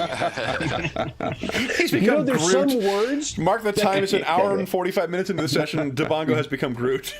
That's right. There's some words that can be used in all sorts of ways, and Debango is one of them. Exactly. Yeah. So, Debango, you see this happen. What do you do? You can hear the heavy footsteps of your Aesir shipmate behind you. Well, on cue, we all know what I yell out. I yell, Debango, and I go flying out the window. I go leaping out. So, leaping out the window, what you... Okay, so, yeah, good. It's a 2 cover dice when falling, not a... Not a bad thing. I'm just getting, that's So let's that's do how this. it is. Why don't you give us an acrobatics check first? I think it's a DC 3 to reach the far side, which is a shorter fall than all the way down. Okay. Because you will see in a moment what is happening. I'm assuming he's leaping out the window, not like hopping and trying to fall straight down. No, I think he's leaping. I think he's full speed. Okay. He's yeah. Okay, so go ahead. Momentum has 1 point in the momentum pool right now. Let's see. Gotta go. He is. Let me see. Checking. Oh yeah, he's very good at this. So I'm going big here. I'm going to spend the fortune point that I have. Nice. Okay. And I take back my hectoring. First one to run out of fortune points is Sean. See? And I'm spending the one in the momentum, and I'm giving you one doom. Okay. So I'm I will rolling take 4 that dice. doom. One is already rolled. Okay. So you got 2 successes already. All you need is 1 more success on this, and you are good to go. Okay. Here we go. And that is 3. So you have 2 momentum. What you see as you leap out is 3 plus the critical. I rolled a 1 too. In addition to that, right? You already included. Yeah, it? well, that one. That's what I'm saying. Is you got two momentum on top. It was a difficulty 3. Oh, sorry. To make it to the far side, so you got 2 momentum. You leap out the window, and what you can see as you're sort of falling out, there is some hideous fusion of man and flying fish that sails over the Karnathi rooftops in the direction of the port. And you sort of land without incident. Do you have anything you want to spend that momentum on, or do you want that to go back in the pool? Only if I can spend it on knowing more about this creature that I would know. But if not, then that's fine. No, I don't think so. Like, there's nothing. Okay. You don't have a frame of reference. And I don't think you've got any training in sorcery either. Nope. Sounds good. I will put it into the pool. Okay. So then, Hakon, you sort of run to the window, and hit the thing because you would see Debango land on the far roof, unless you're intending on following him. No. Debang, no. Debang, no. So you would hit the window and look out and see what's happened as well too. There's this horrific human fish thing, and maybe it's just the some other stranger or drunk laughing in an alley, but you think you can hear the sound of laughter carrying across the Karnathi rooftops. He definitely does not like that. He will run back out and down the stairs to find his fellow Corsairs and tell them what he's just seen. So then the rest of the Corsairs, what are you, Isidore, Kamat, and Valerio, what were you guys doing in the interim? Oh, probably dispatching of some of these shark monkeys' bodies, kind of trying to figure out where they came from as we hear the commotion. Yeah, then you hear, so you're sort of looking at these things. What about Kamat and Isidore?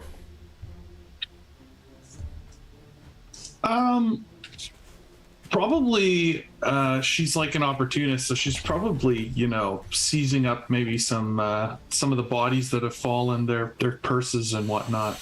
Okay. And then Isidore? Yeah, I mean, it'd have been patching himself up. It'd have probably took 5 and sort of took a quick look outside the front door just to get some air and check if there's anything else going on outside, Sure. as in any more signs So I of these think, why don't we do creatures. this? So, Valerio, you have yet to have an opportunity to talk. Why the fuck does Isidore know what that thing looks like? And that is when Hakon, you can come back down. Yeah. So Hakon comes racing down like a, he's I was saying Minnesota Vikings dream player. Exactly. With the helmet on, but the long blonde hair. Yeah. And I just start yelling out what I just saw, and that the Bango is out, and he may be running to the port. I don't know, but he's heading. He's, as he's saying this, heading towards the exit to get out onto the street. Okay. Oh, so can we get out to street level from this You can, floor? yeah. I guess one thing that has not made clear from what Hakon said is you're not you haven't said that the captain's gone. That is true. I did not say that. So Hakon goes racing out. You're all looking like, what is he talking about? Who's? All of you would know the captain was up there. Yeah, that would probably raise the urgency, because Debango might go and do his thing, but when the captain goes missing, that really gets our attention, I think. So I think we probably would kick the front door open at least to try to figure out what's going on the street. Okay. So then, Debango, what are you? Karnath and Isidore, what are you guys doing? Yeah, I'll be following ahead. If there's any talk of the captain in need or in danger, then yeah, I'll be giving chase. Okay. Yeah, of course. All right. So then, let us turn to a bit of a chase here. Now, I think last year maybe made an impulse buy to get there's a couple of decks you can get with the game. Oh yeah. One of the things I got was the Encounters one, which has a bunch of adversaries. So I got my Shark Monkeys out of that. And another one is the Encounters one, which gives specific momentum, fortune, and doom spends for different locations, including rooftops and alleyways. So, Cool. let's shift to the race. Then we have... who would like to go first? We'll do this in the same way. Once you go, mark a dot on your character. The momentum, we're shifting to a different scene, so it'll go down by 1. Yeah, I got it. And what do you guys wish to do? Who would like to go first? I mean, go ahead. I kind of think is not the person who's going to be going. This is not. I mean, first of all, the reason he didn't mention anything about the captain is his intelligence is his lowest score. So he's sort of letting somebody in these situations, he lets other people take the lead. Let me do something else here, actually. Let me suggest, so all of you go racing off. We would see in the film version of this, a multi-level of Hakon barreling through people, followed by Valerio, Karnath, and Isidore on ground level, and then Debango, rooftop to rooftop, keeping match with everything. You guys are able to make good progress towards the port, but there is something that causes you to come to a halt. I mentioned that the person you robbed was Stygian. One of the reasons why that was such a consequential thing is because Stygians are happy to let you know that anyone who steals from them dies horribly, tracked down by the Stygian black ships and made to pay in horrific and unimaginable ways. And what you can see from this vantage point looking down into the port of Karnath is a small fleet of black ships and legions of Stygian troops. And allow me to show you the Stygian troops in here. Where are we here? There we go.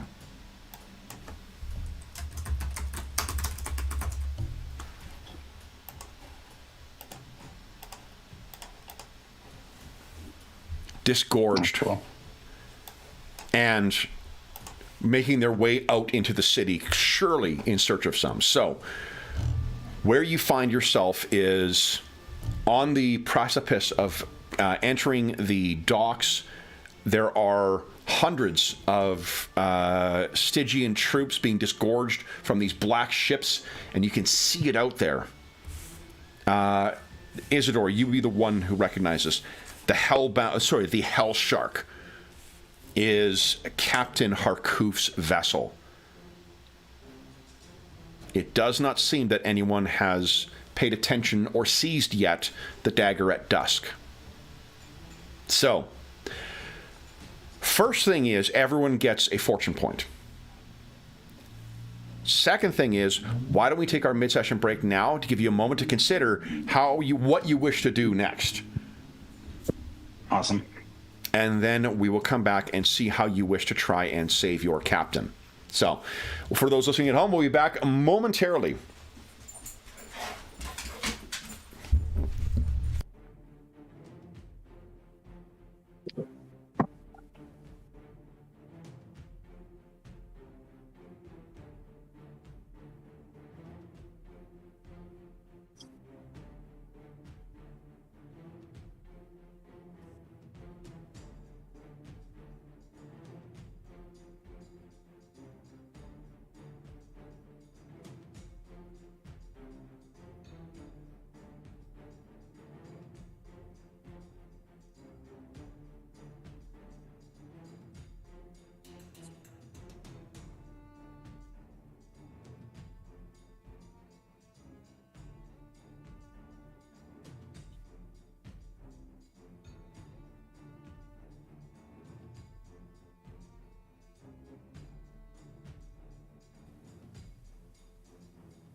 All right.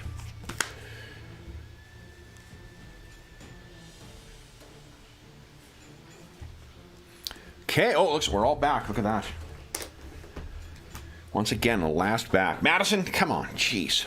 So, seeing the legion of Stygian soldiers below, you will have an opportunity to regroup at the least and decide how you wish to proceed. So, guys, what happens next? Oh, you guys got momentum. I think maybe amongst the chaos after the battle, Valeria might have grabbed the sketch that Sir Isidore made. Oh, yeah. And at this point, while we're standing in the street, he's going to pull this sketch out and point to Sir Isidore to say, where did you see this? What do you know of it?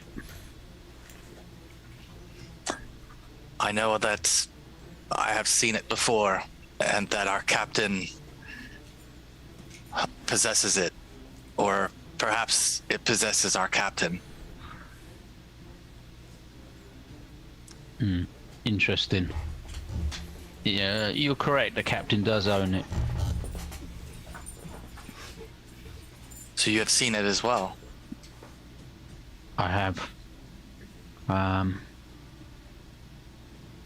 And I know that Valero he's like the first mate, and He is, and he's also Captain Belasco's nephew. Okay. So yeah, at that point, I'd confide in him that I feel that this amulet has somehow become one with the captain. It resides in his chest. Yes, So- I agree. Kamat, He's not been himself. Debango, and Hakon, you are not missing anything. You don't know what they're talking about. Yeah, I don't have a clue. I never know what they're talking about.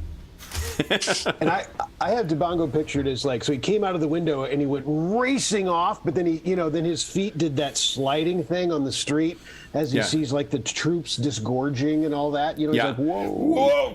Yeah. So, and then he kind of wheels and sees the group, his party conversing or. that's when they catching your breath. Yeah, everyone is sort of stopped, and that's when you see. I think all three of you can assume you've overheard Valerio and Sir Isidore talking, and you don't know what they're talking about this amulet. It's nothing he's been known for, but the comment about him acting peculiar, you all know, like, why on earth would you come after robbing the Stygians? Why would you stay in a Stygian port, especially when Zabela is across the border? It's not that much further away. Well, that's what explained why we're in this cursed place still. He knows better than that, the captain. I think this amulet is crowding his thoughts. And maybe this sorcerer is after it. Maybe it's something, a rare item that he wishes to obtain. Regardless, the captain is at great risk. If he's alive, his bed was bloodied and his headboard cracked. His bed was bloodied, but last you saw him, he did have two companions with him. He's in grave danger. One curious thing, Sir Isidore. Why not just kill him and take it? Why do they need the captain alive? Yeah. They may be using him. It may be living off of him. And once they've finished whatever it is it's doing, they will probably discard him. He's obviously a tool in this whatever it is, sorcery. I guess I'd buy that. Why is his corpse not up there in bed still then? Indeed. So, what do you guys do now? There is a legion of Stygian troopers between you and the Dagger at Dusk. It appears that the Hell Shark is getting ready to set sail. Even if you race down there, the ship would be out and making its way. Every minute you tarry, there will be more leagues between you and the dagger, or the dagger and Hellshark, assuming you can make your way through these hordes. What do you do?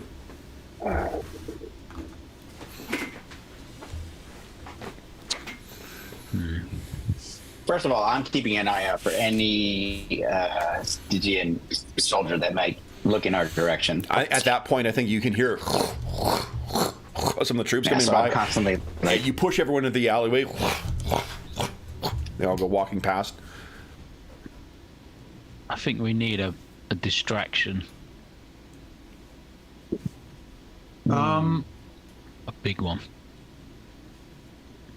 I mean, I'm really good at sneaking us around, but not everyone. I'm pretty sneaky myself. I wouldn't need your help. Django wouldn't need your help. I have to get that third person. Django. Get that going. Django is your cousin? Yeah. I knew I was going to do that when this started. I knew I was going to do Django. I knew it. Shall we? I mean, we can sneak out of here, try and sneak past these guards. All Essentially, right. I have, rules-wise, I have a thing called camouflage. I can apply my stealth skill to 3 other creatures. And I'm also a master of disguise, so when I succeeded a stealth test to create a disguise, I gain a bonus momentum equal to the amount of momentum generated on that test. So we could try to sneak out of here. That sounds like an excellent idea. I volunteer for point. Can go out ahead. You cover the rest. Okay. Okay. I will bring up the rear. All right. So then is Django rolling for himself, and then Karnath is going to roll for everyone else? That was my thought. Okay. Then let's see here. I think there's a lot of a lot of guys here. So I think what we'll do is you have your 2 choices. Are we going by, and this will dictate what my doom spends will be. This will dictate what complications will come from it. Are we going through the alleyways? Give you an idea what to expect in the alleyways. Or are we going the rooftops? Ninja. Wow. What do we do? That is technically the Khitan rooftops. That might be a bit of a voyage. We're going to go local. I think Django looks at Kamat and says, "What is your preference?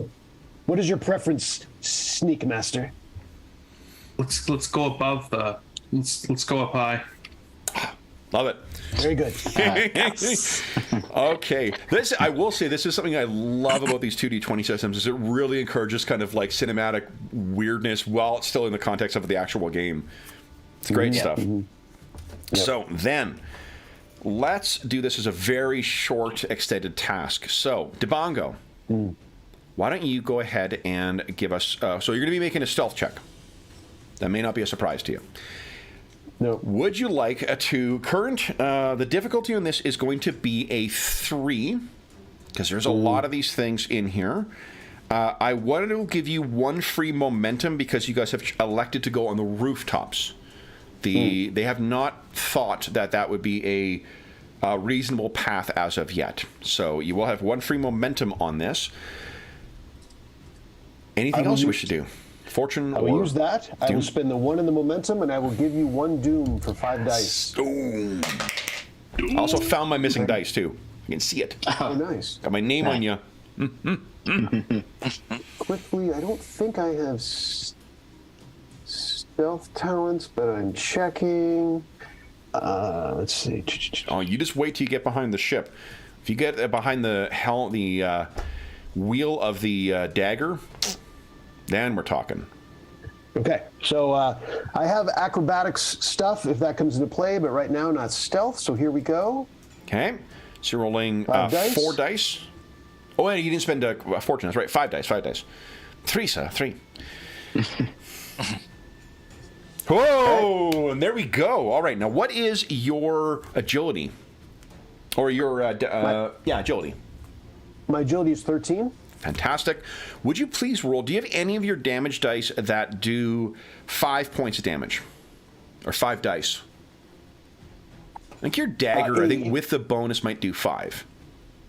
Yeah, my dagger has Unforgiving, for example, if that would come into play. No, you know what it is? I just need you to roll 5 dice. We're doing an ascended test. So, I'm sorry. Gotcha. Yeah, so you just roll 5d6, actually, if you want. I can pull this off. Here we go. They're coming your way. Here we go. Okay, nice. Because that one rolls 1 extra dice. That's why because you're getting a bonus from your brawn. Oh, you know what, then? Then you were correct. Here it comes. This is the correct one, then. Okay. Perfect. So 1, 2, 3, 4, 5, 6, 7. Fantastic. So that is Kamat, you're not even going to need to roll.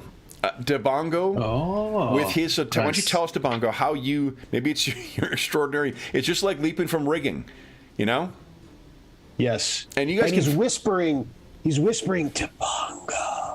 As he he's running across these things, and he probably grabs like a clothesline. Yep. And swings across the roof, and then maybe if it works, there's someone that's about to call out, like maybe not a guard, but like a citizen, and I kick him off the roof, just give him a boot to keep him from alerting whatever. Sounds good. Maybe it was someone who was trying to mug some poor woman, and then she's about to scream, and you just stop her and Debongo. Yeah, Kevin's helping to make me a good guy while I was about to just go ravaging through the I was about to kick a father of 5 off a roof. Turns out he ran a local Stygian supremacist group, so don't feel bad. Right. He was also racist. Right. So then with the other 4 of you guys, do you want to fill in some narrative flourish for how you guys get to the docks?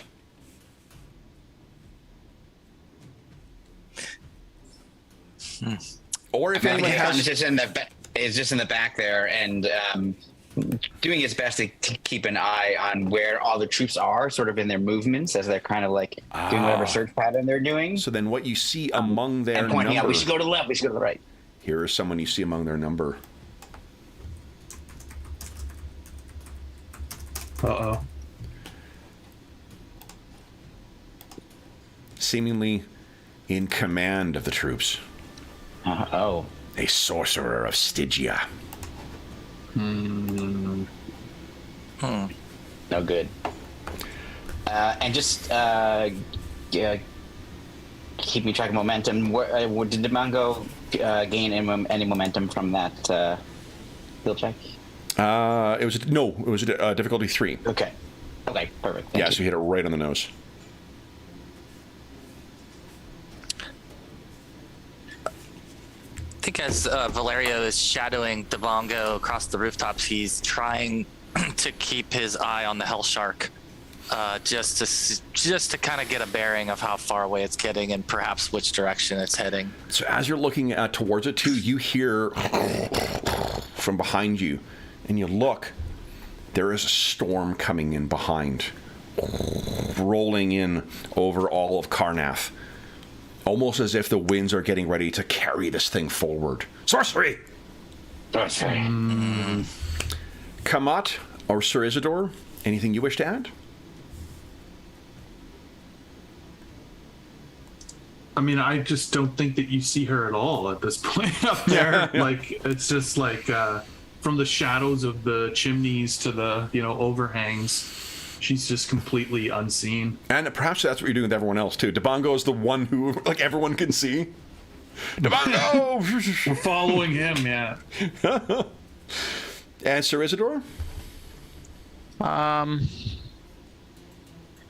I don't know. I think he's just going to be trying to use the crowds and the common people of the streets to try and sort of also shield us by sort of whenever there's groups of soldiers engaging in sort of chit-chat and picking out details on people and sort of realizing what they might, because he's got these his talents that he can, he can understand the political savvy of people and all these little things, so he can just start up conversations randomly and just and they would just look and hopefully be distracted enough to sort of push us to a side or move on. Yeah, so once you guys get down to or getting closer in, Sir Isidore is assisting with clearing the way. The thunder rolls in over you, and as you guys are getting down to the actual dock itself, rain is beginning to start to pour down. I've just spent a bunch of my doom because I need you guys to give us. This will be an athletics or acrobatics test to make it to sprint to the dusk or the dagger without being spotted. The difficulty of this is going to be. We spent 2. It will be daunting. So difficulty 3. And failure might result in a fall, a slip, or perhaps, if it's really bad, into the drink, as it were. So, one thing to consider is those of you who are better at it might want to set up a momentum pool for those who are worse at it. So, any thoughts as to who you can use acrobatics or athletics to get this? But this is just, unfortunately, a raw physical exertion situation. This is in my wheelhouse. This is his. He's a bouncy, jumpy, acrobatic type. Okay. So I volunteer to be one of the first, anyway. Okay. Yeah, I can. I just trying to think of another way to assist. I think I'm actually literally trying. I'm good at this as well, but helping my companions leave across, but narratively. But I'll just make a skill check early on in the process. Okay. I'm probably pretty good at this, like middling, so I'm not too worried about my success. I don't know what the other. Probably just okay. Valerio's just okay at it. So we should leave special for near the end, so you guys can have some nice momentum. Okay. And Sir Isidore, where are you in the athletics acrobatics? Yeah, I'd say average, probably. I don't know what the other guys have got, but yeah, middle of the road. Okay. Then, also, thank you to the cards for the good idea for how to make life challenging. Good, yeah. That's cool. Yeah. So, what? Who wants to go first? I will lead the way. Well, Debango just seems to always lead the way. So I mean, I'm not sure. I don't know if I looked back. I'm Right. All right. So it is a difficulty 3. I'm assuming he's going with acrobatics. Yes. Am I getting any doom? Almost surely. So if I'm going to lead the way, so I think I'm helpful, but I also soak up resources. I am spending that fortune point. Nice. Oops. Okay. Something wrong there. Spending that fortune point. Okay. I. Then what? 2 doom to get the extra 2 dice. Yeah, makes sense. I am giving you 2 doom. That clatter is the sound of doom. Mm-hmm. I'm rolling 4 dice. Here we go. You already got 2 successes, so you just need 1 more. And I will say, so I've got that. Yeah. Oh, nice. Okay. And if this works at the same time, I do have that. This is not jumping or leaping. This is just sprinting. Okay. Yeah. Oh, got it. Okay. Very good. Okay. All right, here it comes. Here we go, and nice. Okay, so and you can re-roll that 18. Yes. So roll 1 more, or re-roll it just with 1 this time. Okay. Yes. All right. I will. And In a second. let's see, come on. Go. Yes. There we go. There you go. Oh, nice. All right, so that's 4. So you have 3 momentum from this. In the pool. In the pool. All right, so Debango's like, pool, follow yeah. me. And racing off. I mean, he probably doesn't turn around and say, follow me. He says, follow me, as he's racing along. Who would like to go next? So, Debango, you can put a dot on you. You have successfully. Yes. Yep, you've made it. I think I'll go next because I'm also pretty good at this, but in a different way. Okay. Meaning athletic. Okay. So I just start running at as fast as I can, and I will use every bit of my strength to repel me. So I'm going to use a fortune point. Okay. To start, so let me just get that out of here. And then I will give you 2 doom, so I'll have 4 dice plus the fortune point. Good stuff. So here goes 4 dice with athletics. 4. Oh, complication. Yep. All right. This time, we are going to use complications. Okay. Okay, so that is enough for a success, but there is a complication. Okay. Oh, Hakon. You're racing along. I think there is a Hyborian age stevedore who stumbles out drunk, and you hit him. Like, he's not interfering with your process whatsoever, but there's a lot. He squeals like a branded pig, and it may draw the attention of the what do you call it? It may draw the attention of the Stygian guards. One of them kind of looks over. Okay. Would you give us a stealth check? Unless you got something else in mind. I think a stealth check. No, I don't. I'm going to do the stealth check, but I also going to mention before that I have a talent called Strong Back. For any athletics test that generates at least 1 success, you generate 1 additional success. Oh, nice. Okay, so one extra momentum. So I have more momentum. Yep. Yeah. So so that gives me 1. There's 1 momentum in the pool. That means 4 momentum in the pool total. Yep. With Tabangos.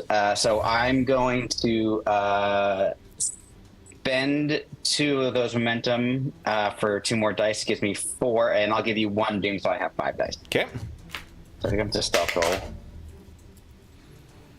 Beautiful. Okay. Yep. That's 2 momentum on top of that. So there's a tense moment when you stop, and this guy gets up. The guard is looking at him, and you can hear the stevedore kind of muttering, "Wait me!" He turns and wanders off. He was literally blind drunk. Seemingly did not see you. You wait a tense moment and then race off towards the dagger. And I think when I'm waiting, I'm having to wait in this really difficult position, and I'm holding myself, and the sweat is dripping off, and I'm worried it's going to hit somebody below. And I'm really holding there, and it's starting to wobble, and then finally he passes. I'm and make the and get beautiful. All right, who is up next then? Karnath, Valerio, or Sir Isidore? I can go next. Okay.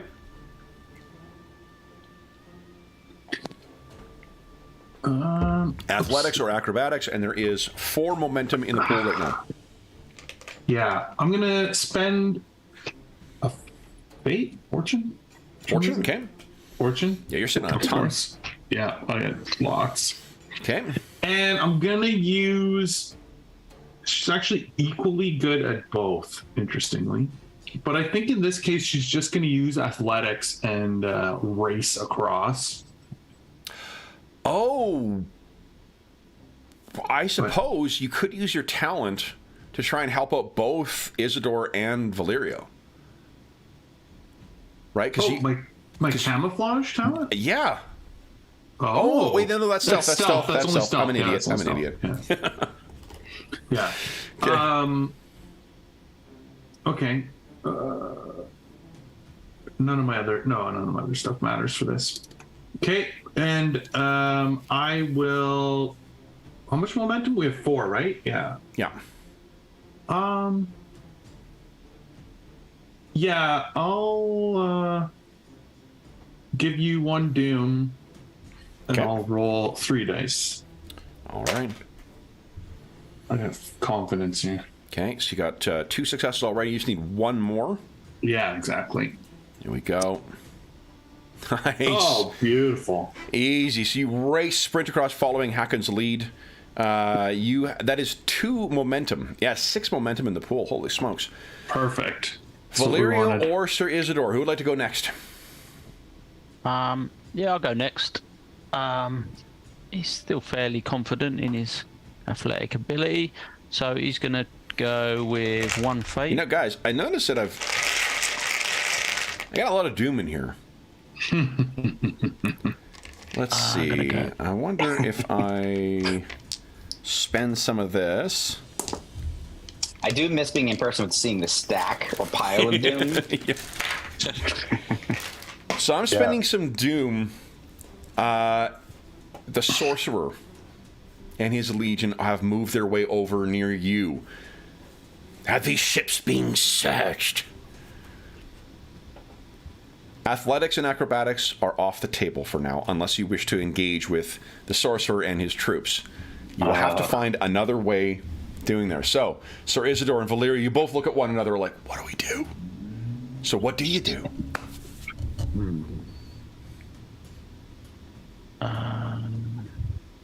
I love that it's the two new players, too. This is awesome. Exactly.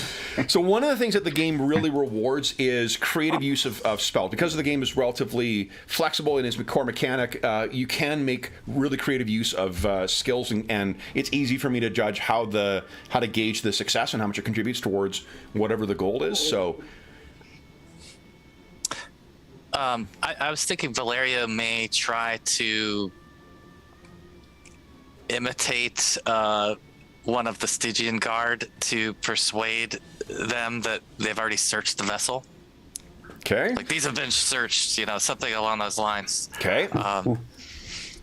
And see if they can't maybe move forward. Okay. So do you want to grab one of them to get a disguise or something then?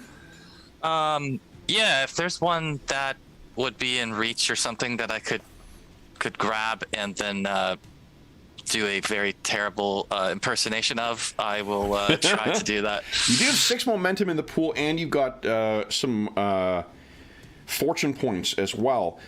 I think, Jeff, your thing that involves disguise, that's a stealth check, right? Your talent. I believe that's, yeah, okay. So I think it'll be stealth to grab this dude, and then it would be persuade to try and convince. So you want to give us a stealth? And Sir Isidore, you can assist in here as well. Let's talk about assisting. One of the I mentioned this when I was talking about my dice pool. One of the ways, really the only way you can get beyond the limit of 5 dice in a pool is when someone assists. If they assist, you get to roll 1 dice, just 1, against whatever your relevant skill is, and on a success, that contributes towards their success. Yeah, I'm happy to do that. So how are you thinking of assisting? And you don't necessarily need to use the same skill either. So you're persuading. Well, this one's stealth. This first one's stealth. Yeah, so And it's then to grab a persuade. dude. It could very well be, if, for instance, you could use melee for yours if you want Sir Isidore to try and aid, because you're sort of helping grab this dude, and Valerio's making sure it happens quietly. Oh, okay. Yeah, if you're going to try and, I think melee would probably be a good shout. Okay. Yeah, So you're going to so roll I'll try 1 and dice assist. against your melee. Anna says hi to everyone. They have hunting dogs, guys. Oh, no. 1 success, all right. And then Valerio.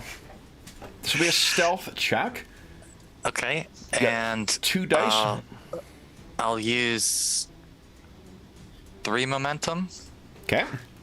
and then I get 1 from him, right, as well? So Yep. 6. Oh, no, you already got a Okay. success from him. Okay. Yeah, it just counts towards your pool. Okay. So you've got rolling 5 dice, and look at that! There we go. Holy smokes! And that is 2. Nice. That's 6 successes in total. So you got 3 momentum out of that. Let's talk about momentum spends then, because you can do some cool stuff rather than just banking it back in. Yeah. Well, those are all the combat momentum spends. You can gather. You know what? Let's do this. Why don't you give us a roll damage for your whatchamacallit? Your what's your commanding thing called? Heed my words. Yes. Yeah, just roll damage for that. Okay. I do have stats for these guys here. I just want to see. Holy smokes! All right, and what you can do with your momentum is there is a momentum spend called piercing, I think it's called. Or penetration. You spend 1. What that does is it ignores any soak that they have. So in this case, the soak on the targets would be like the bolstering that comes from from the sorcerer who is there. It works just like armor, but for morale damage. So 9 damage. If you gave it piercing, that's 9 directly through. Actually, you got 1, 2, 3 effects on there. That would give it 1. You would basically be able to terrify the guards into following your orders. With 1 momentum, you could put 2 back into the pool. Definitely. Okay. Let's do that. So with this guy's uniform, Isidore, you pull him in. You guys get to Valerio stepped out. What does it look like as you convince these guards to go so you guys can make your way to the dagger?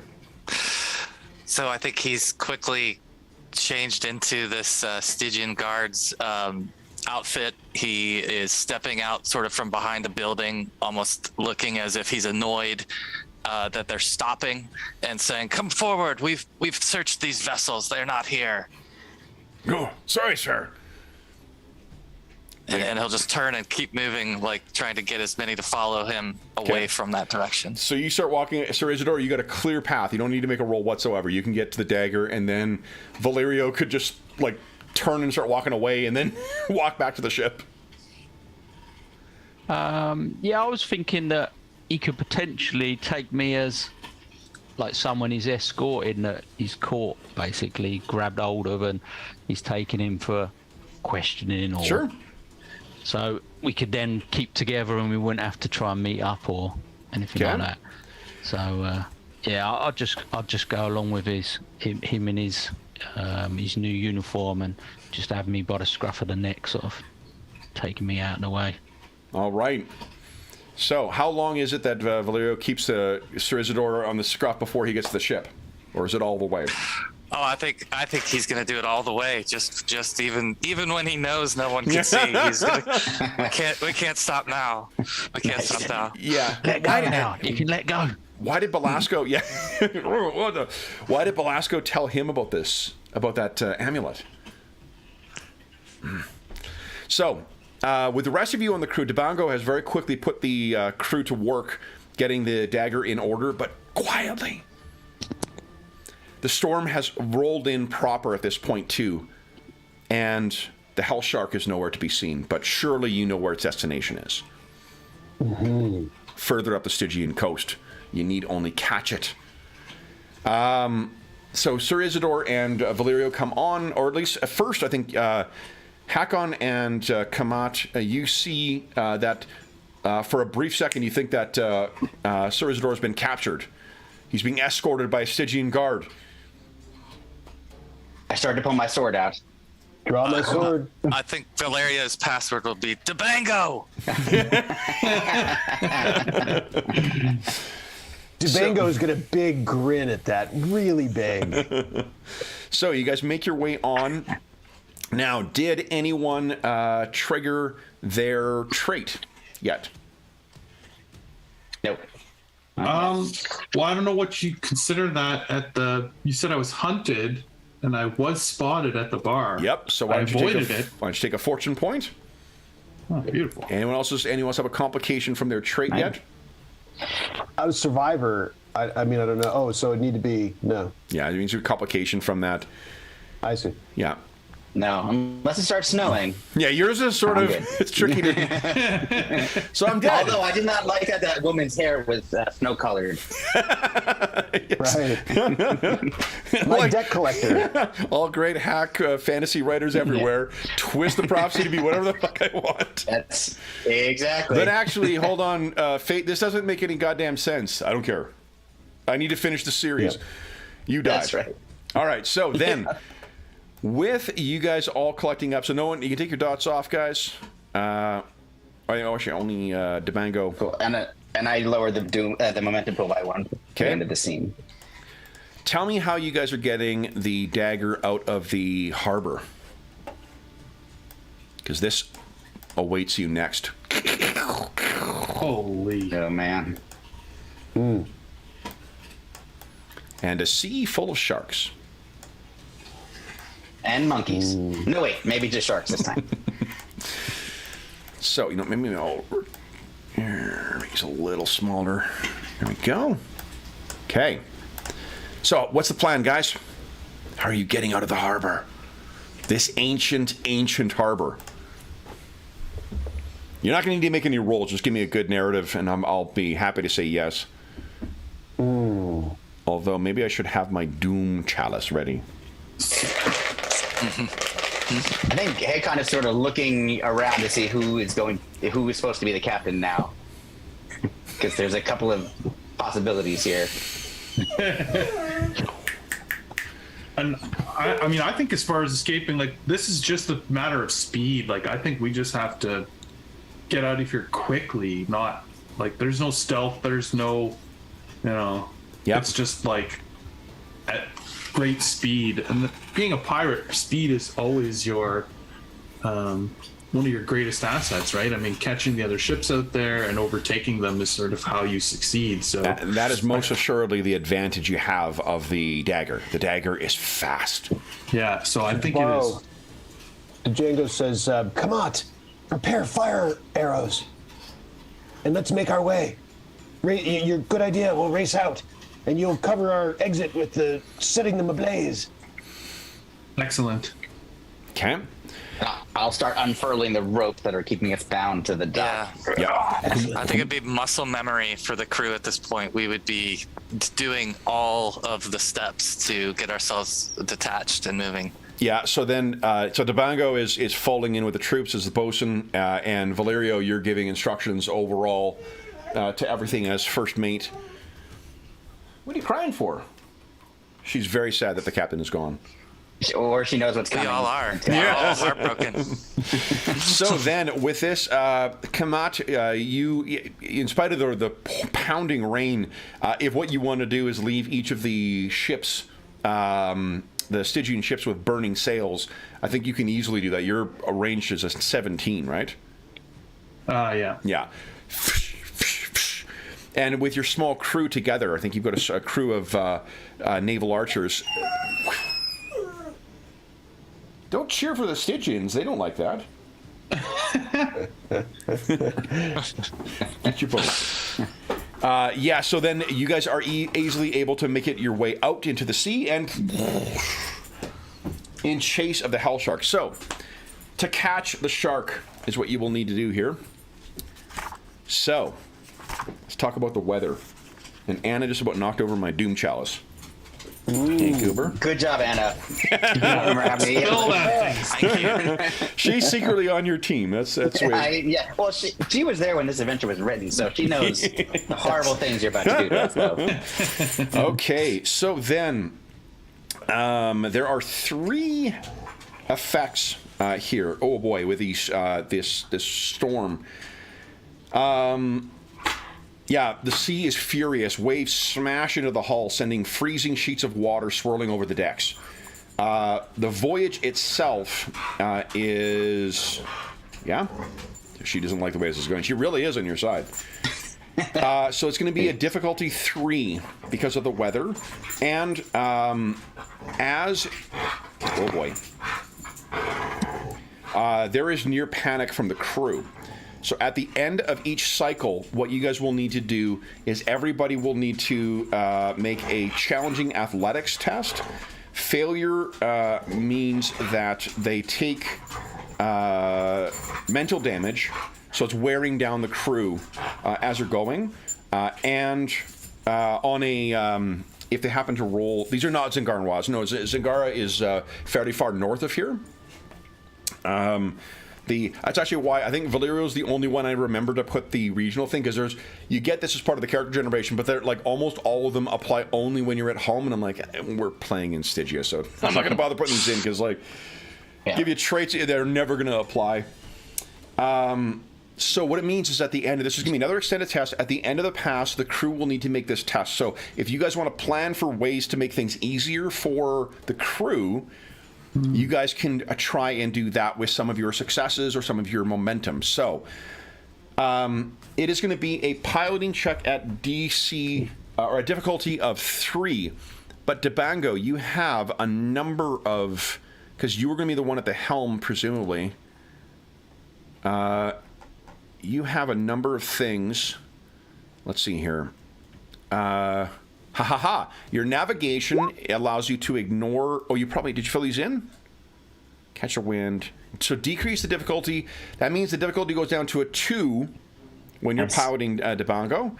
And your navigation allows you to ignore harsh weather. That will bring it down by another 2. You are at a 0 for your piloting tests. That's awesome. Yeah, you were asking, or you were talking before about the things that you're particularly good at. This is the thing you are exceptionally good at. You may also re-roll the d6 with Sailor. So. Yes. And I think that's all the things that apply. Oh, and you also don't suffer penalties because of the roiling deck either. So difficulties that others will have from leaping from one ship to another, you ignore that altogether. The thing that is most troubling, too, is that someone on your crew points out, Sharks! Your ship, completely contrary to nature, is bedeviled by sharks. Someone most definitely is favored by Jebel Sag.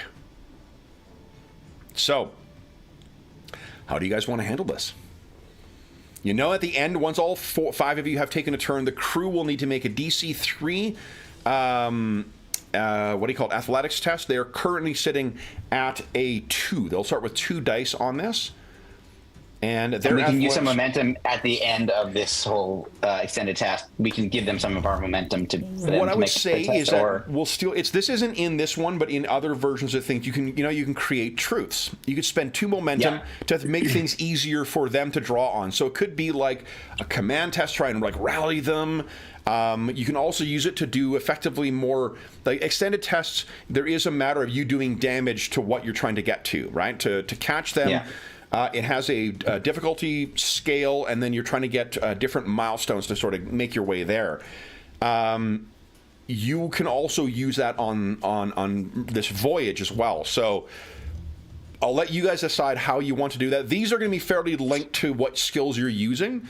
So if you're using, for instance, command, that definitely makes sense where like you might make morale or try and better organize the crew. But if you're using like, I don't know, athletics to like organize the sails, you can't then like improve the morale of the troops. It's got to sort of link into what you're doing. But I will be very permissive of what you choose to spend those truths on. So, well, how are you guys thinking of approaching this? And you can think of how you want to work as a team for this too, to work your strengths together and play to the narrative. So, what are we thinking? It seems like Debango should focus on the ship.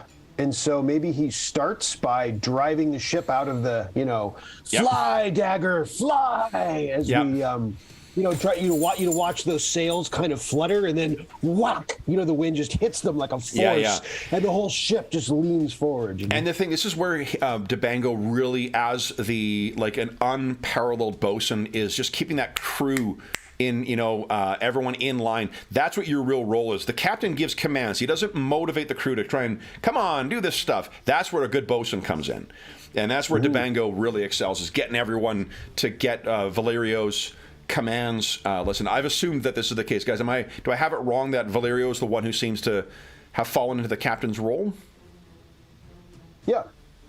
Blood, didn't he? So. Yeah. He may have shadowed the captain before, a little bit, and almost established that vice captain role. Yeah. And he's also he is an incredibly charismatic man. He is literally a born leader. Your exceptional stat is your personality. That sounds like you're trying to give an ugly person good advice, or but your personality is your real secret too. But mechanically, that is absolutely what you've got. So Debango is going to be a sailing test. So difficulty is 0. So all you're generating is momentum. Yes. Are you spending? You got no fortune yet. Now there are 13 minutes until your last point of fortune. But we do have 4 momentum.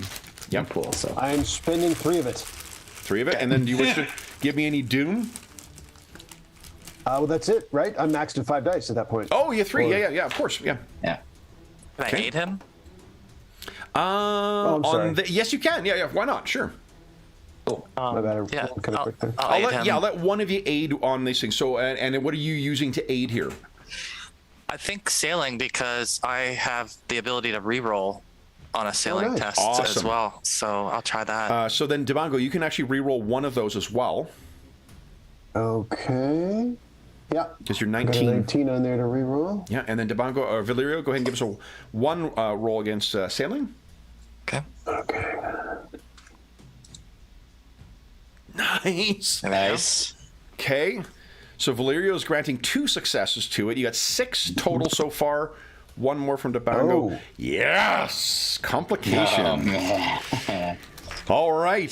So, as you guys are going along, you and Valerio are just like, again, he's really falling into this, and because perhaps he's served as a mate for so long, he's born to the waves. He's really helping you out quite a bit in this. You've got a total of 6 successes, which means 6 momentum you're going to draw from. However, there is a snapping whack from one of the lines. This someone on the crew just was not, I guess, paying quite enough attention, or perhaps there's just fate is turning against you. I would blame sorcery too. And there's a beam that is sweeping in and going to knock some of the crew members off. So this would be a, how do you propose to deal with this complication? And I'll let anybody jump in on this. Hakon is immediately trying to attempt to. He's gonna like jump off the ship towards these people while grabbing a loose end of a rope. Yep. And diving into the water to grab them. Oh, they're not in the water hauled back yet. If they're in the water, okay. they would be at the mercy of those sharks. The sharks. Yeah, Yeah. I thought I was worried they were in the water. Okay, so I'm going to try to then just dive to grab hold of them and then hold them back before the momentum carries them over the deck. You could try and grab the beam before it hits them if you like. Yes. Even better. Okay. I will literally try to leap or do whatever I have to. Sure. Kind of parkour up the side of the mast, whatever I have to do to grab hold of that. Go beam. ahead and give us a. This will be a. What is it? Athletics at difficulty 3. Okay, so we've got a lot of momentum in the pool. We actually technically have 7 at the moment, because, but I don't know if we ended that turn. This is ended, still. I don't think it can ever go turn. over 6. So. Yeah, you can't. So unless they were spending it on something themselves before they threw it back into the pool. We have 6 total, so I will use 3 to get 5 dice. Okay. Nice. So here comes 5 dice. Holy shit! More than 3. All right, so that is that's 4 successes. You hit this thing. The crew sort of turns and looks up at you. You have 1 momentum from that. Yes, and actually, I forgot to say to ask you. I have my might talents, which I mentioned before but didn't describe. On any test to lift or move an inanimate object, you may roll 1 extra d20. Yeah, that would. I'm gonna use this one. Oh wait, sorry. Though the normal limit of 3 bonus d20 still applies, which I did. So I can't. Sorry, my mistake. I didn't get to the end of the But sentence that means that you would not have had to spend 1 extra momentum. That's true. Yeah. So you've got so 2. one less. So those 2. What did you take out? Did you take 3 out of the momentum? I took 3, so there's 4 currently in there. And then I don't know how many successes I needed for this. 3, just 3. 3, so I have 1 left. So there's still 5 in there. So there's 5 in there. Yeah. All right, so then So I grabbed the beam and I kind of turn around to the crew members who are about to get hit with just a smile on my face, like this is just an average normal day, nothing to worry about here. Exactly. Wind's whipping in the your hair's whipping in the wind. Rain pouring off of your neck. You're the only one who doesn't wear armor, incidentally, too. Totally. I don't wear armor. I'm like, we are not going to die today, my friends.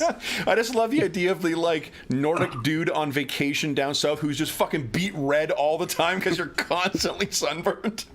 Exactly. Yeah, totally. So you're pushing this thing back in place. So Devango, back to you. Now, what is sailing? Is what? Is it coordination? Sailing is coordination. Yes. What is your coordination score? 10. 10. All right. So you're currently rolling 4d6 for effect on this. You have 6 momentum. Treat it just as if it was an attack, so you could spend it on extra damage on a 1-for-1, extra effect on a 1-for-1 basis. You could also spend it to, I think one of them is to re-roll damage dice, and you also can spend it to get piercing. This does have a small modicum of armor, as it were, on this. So, why don't you roll your effect dice and then make your decision how you want to spend that 6 momentum? Because the pool is full. Or is the pool including that doesn't even include what he rolled yet, right? The 5? That includes everything that I did. So I took 2 out. Okay. So I believe that there is 6 momentum available right now from Debango's roll. Okay. That's correct. Exactly. So Debango, go ahead and roll damage. And how many again? 4d6 to start. All right. I think this should do it correctly. Okay. Is that 1, 2, 3? Yep, that's perfect. All right, so you got 3 so far, and you have 6 momentum. You could increase that on a 1-for-1 basis. You guys are going for a target number of 15 to reach a total of 15 to reach the thing. And if you can get there before all of you finish taking 1 turn each with 1 aiding on each of them, then you will not have to worry about making the crew make checks. Oh, so awesome. Can I ask the crew? Yeah, absolutely. Yeah. Go ahead. This is there's not metagaming here. This is like these types of extended challenges. The intent is for you guys to strategize. This is where we're obviously engaging in like oblique gameplay or gameplay that's sort of above the thing. This is where you can talk about the game mechanics, and then we figure out how that looks in the fiction. So I'll put this out there for discussion. What's the reason for not spending all of them on dice right now and seeing what we get? Not dice, damage. Remember, Conan. Damage. That's what I meant. Yeah. That's what I meant. What do you think? I mean, I think it's a good idea to start to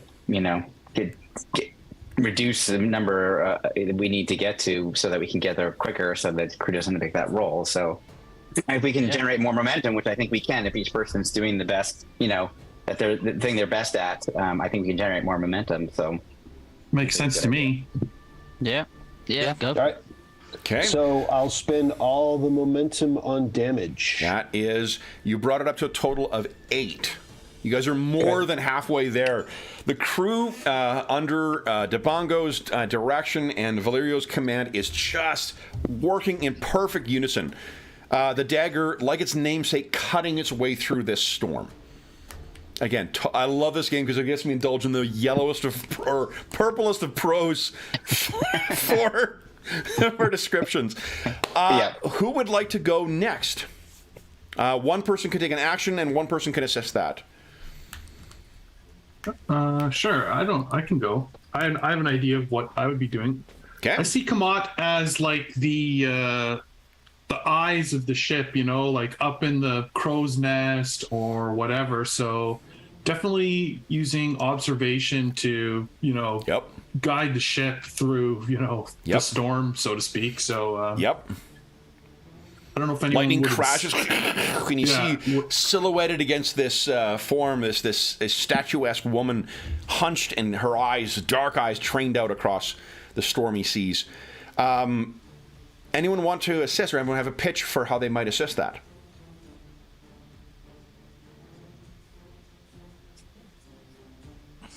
I'm hearing a resounding, I don't want to get in the crow's nest, so...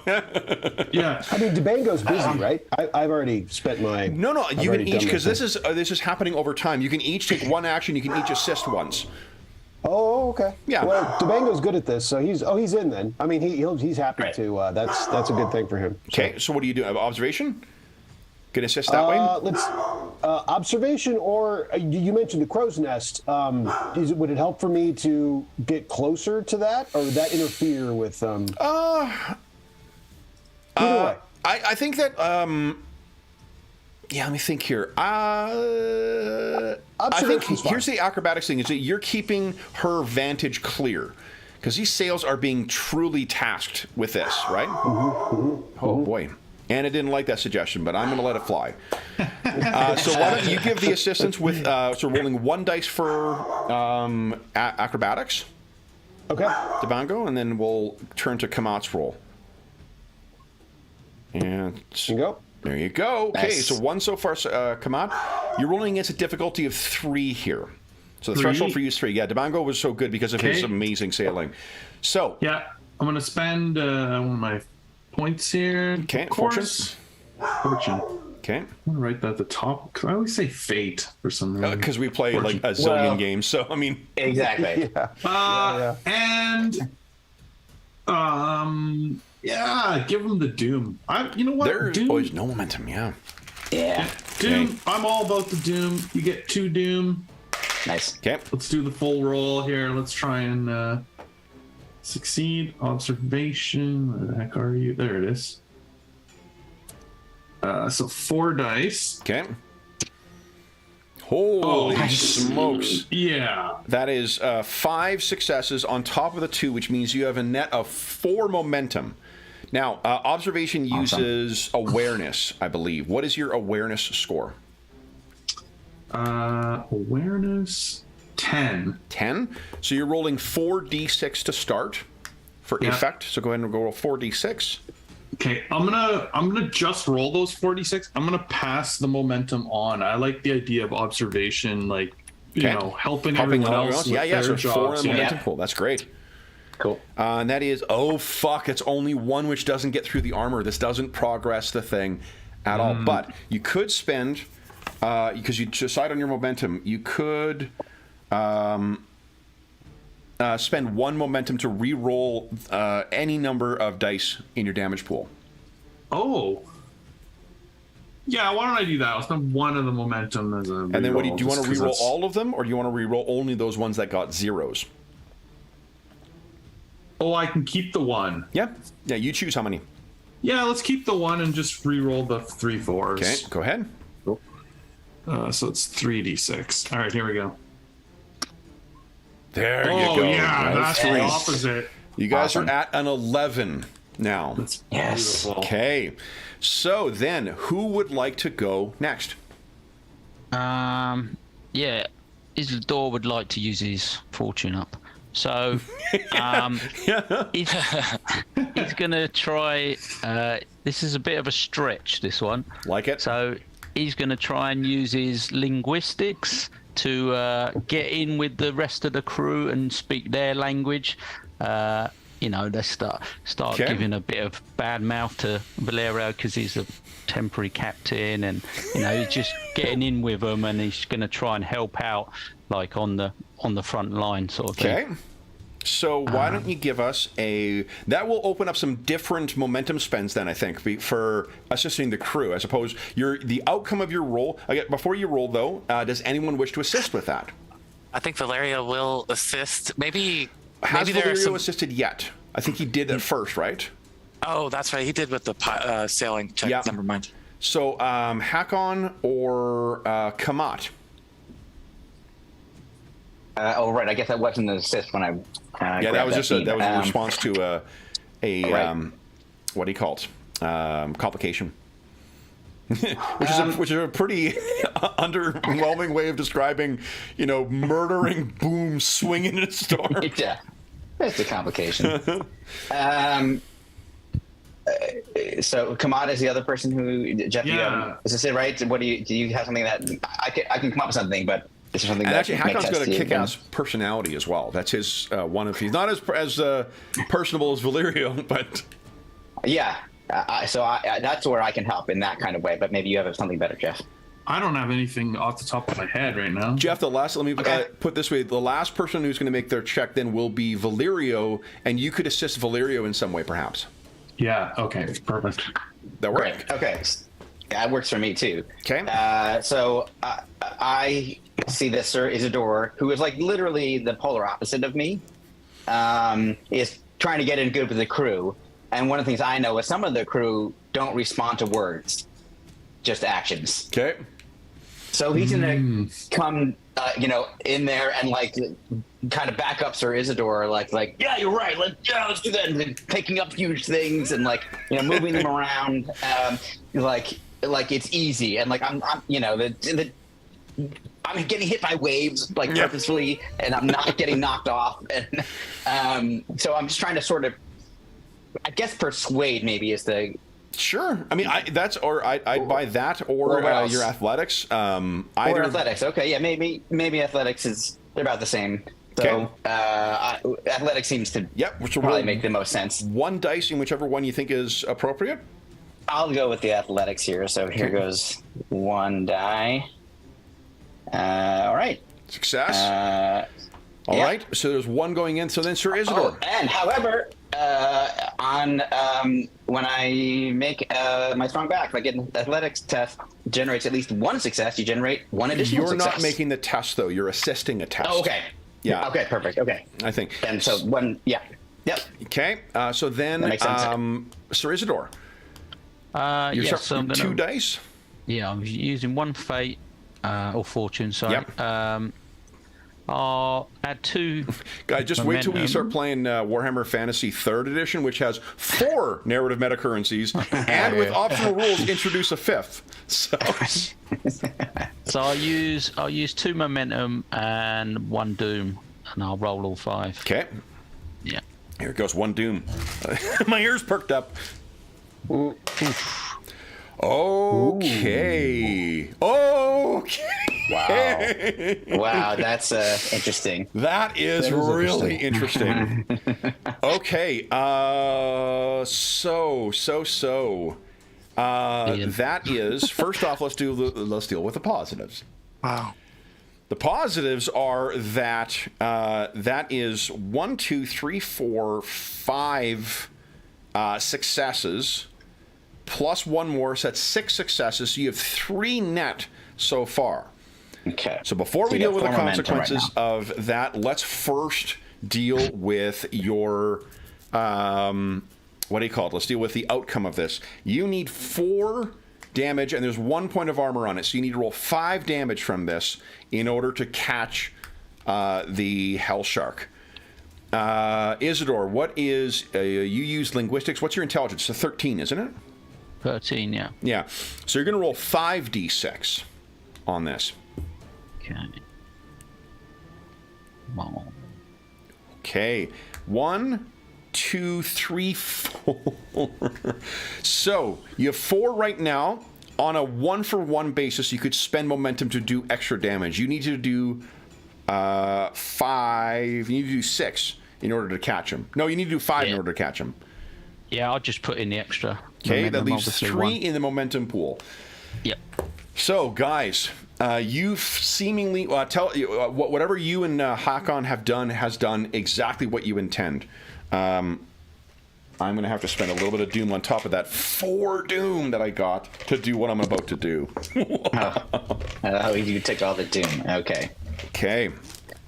So, what you guys can picture is that the dagger is once again just cutting everything. Everything is working perfectly in sync here. Kamat has perfect vantage point. Debongo has the crew working in unison. Isidore and Hakon have them working in good spirits even. And then you, almost like a veil being lifted, you break through into the eye of the storm, and ahead of you, the Hell Shark. And what's that in the water?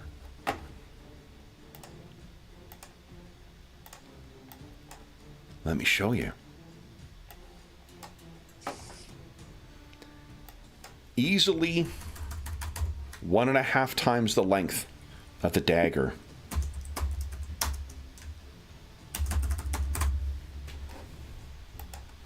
You see this. Technically, you only see the crest of the fin above, but guys,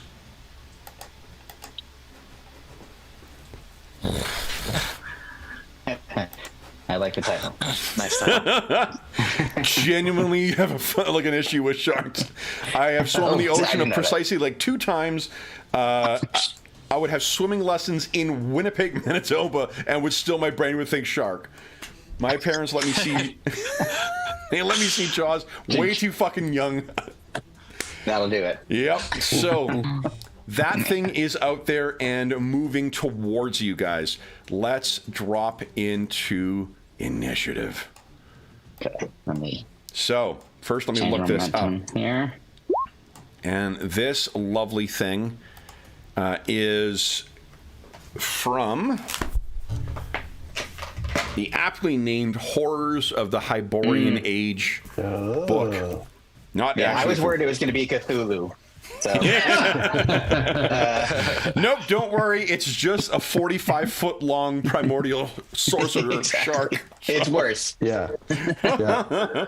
And I think I'm going to spend some Doom to go first. Oh.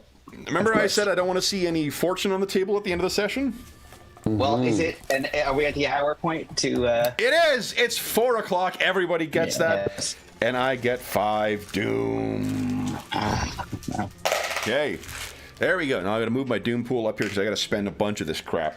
All right, so I'm going to attack your ship, the Conan the Pirate. There are boats out of the core book and out of the Barbarian book, but they give you a whole bunch more in the Pirate book. There's a list of all the ships of the Hyborian Age, which is pretty cool. Yeah, and then updated stats cool. for all the ones out of the Barbarian book. Okay. Sweet. Yeah, it's a really good book. There's a lot of really good. Every one of them, like they're like the Fantasy Flight Star Wars ones, where like there's just a ton of great little, very specific thematic rules that it introduces in addition to just like in addition to the character fluff they add in.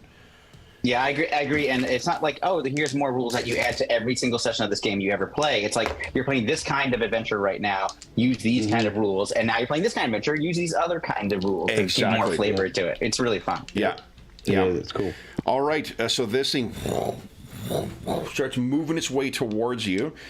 Oh, I forgot. This is a nemesis. So it has Doom of its own. Yeah. And it is, oh, wonderful. Hold on, there is another ability it's got that I forgot about. Where's my thing here? See, this is what Anna was warning us about. Right. I told you guys, 2 things I was sitting around chuckling about as I was writing the adventure. Number Is this one, the other one? Number 1 was shark monkeys. Number 2 was giant killer shark. Awesome. Never let it be said I don't have a taste or, that I am just a simple creature. I like my sharks. That is true. All right, so there's Nemesis, and this is... Oh, boy. Oh, that's what that does. Okay. Yeah, that's where my Doom... I get 3 Doom on top of everything. Okay, that's what that does. I thought there was something that caused fear right away.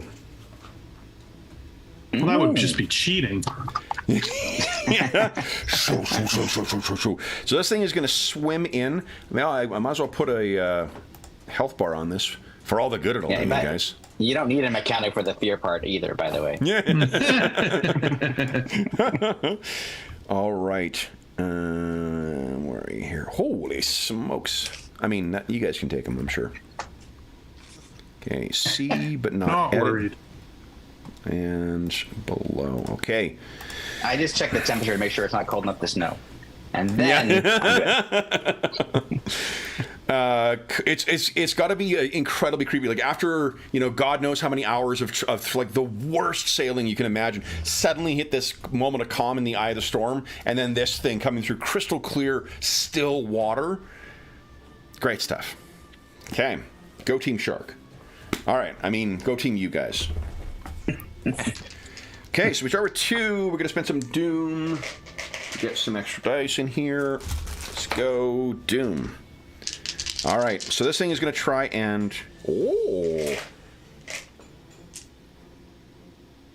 I also spent 3 on that. I'm going to try and capsize your ship, guys.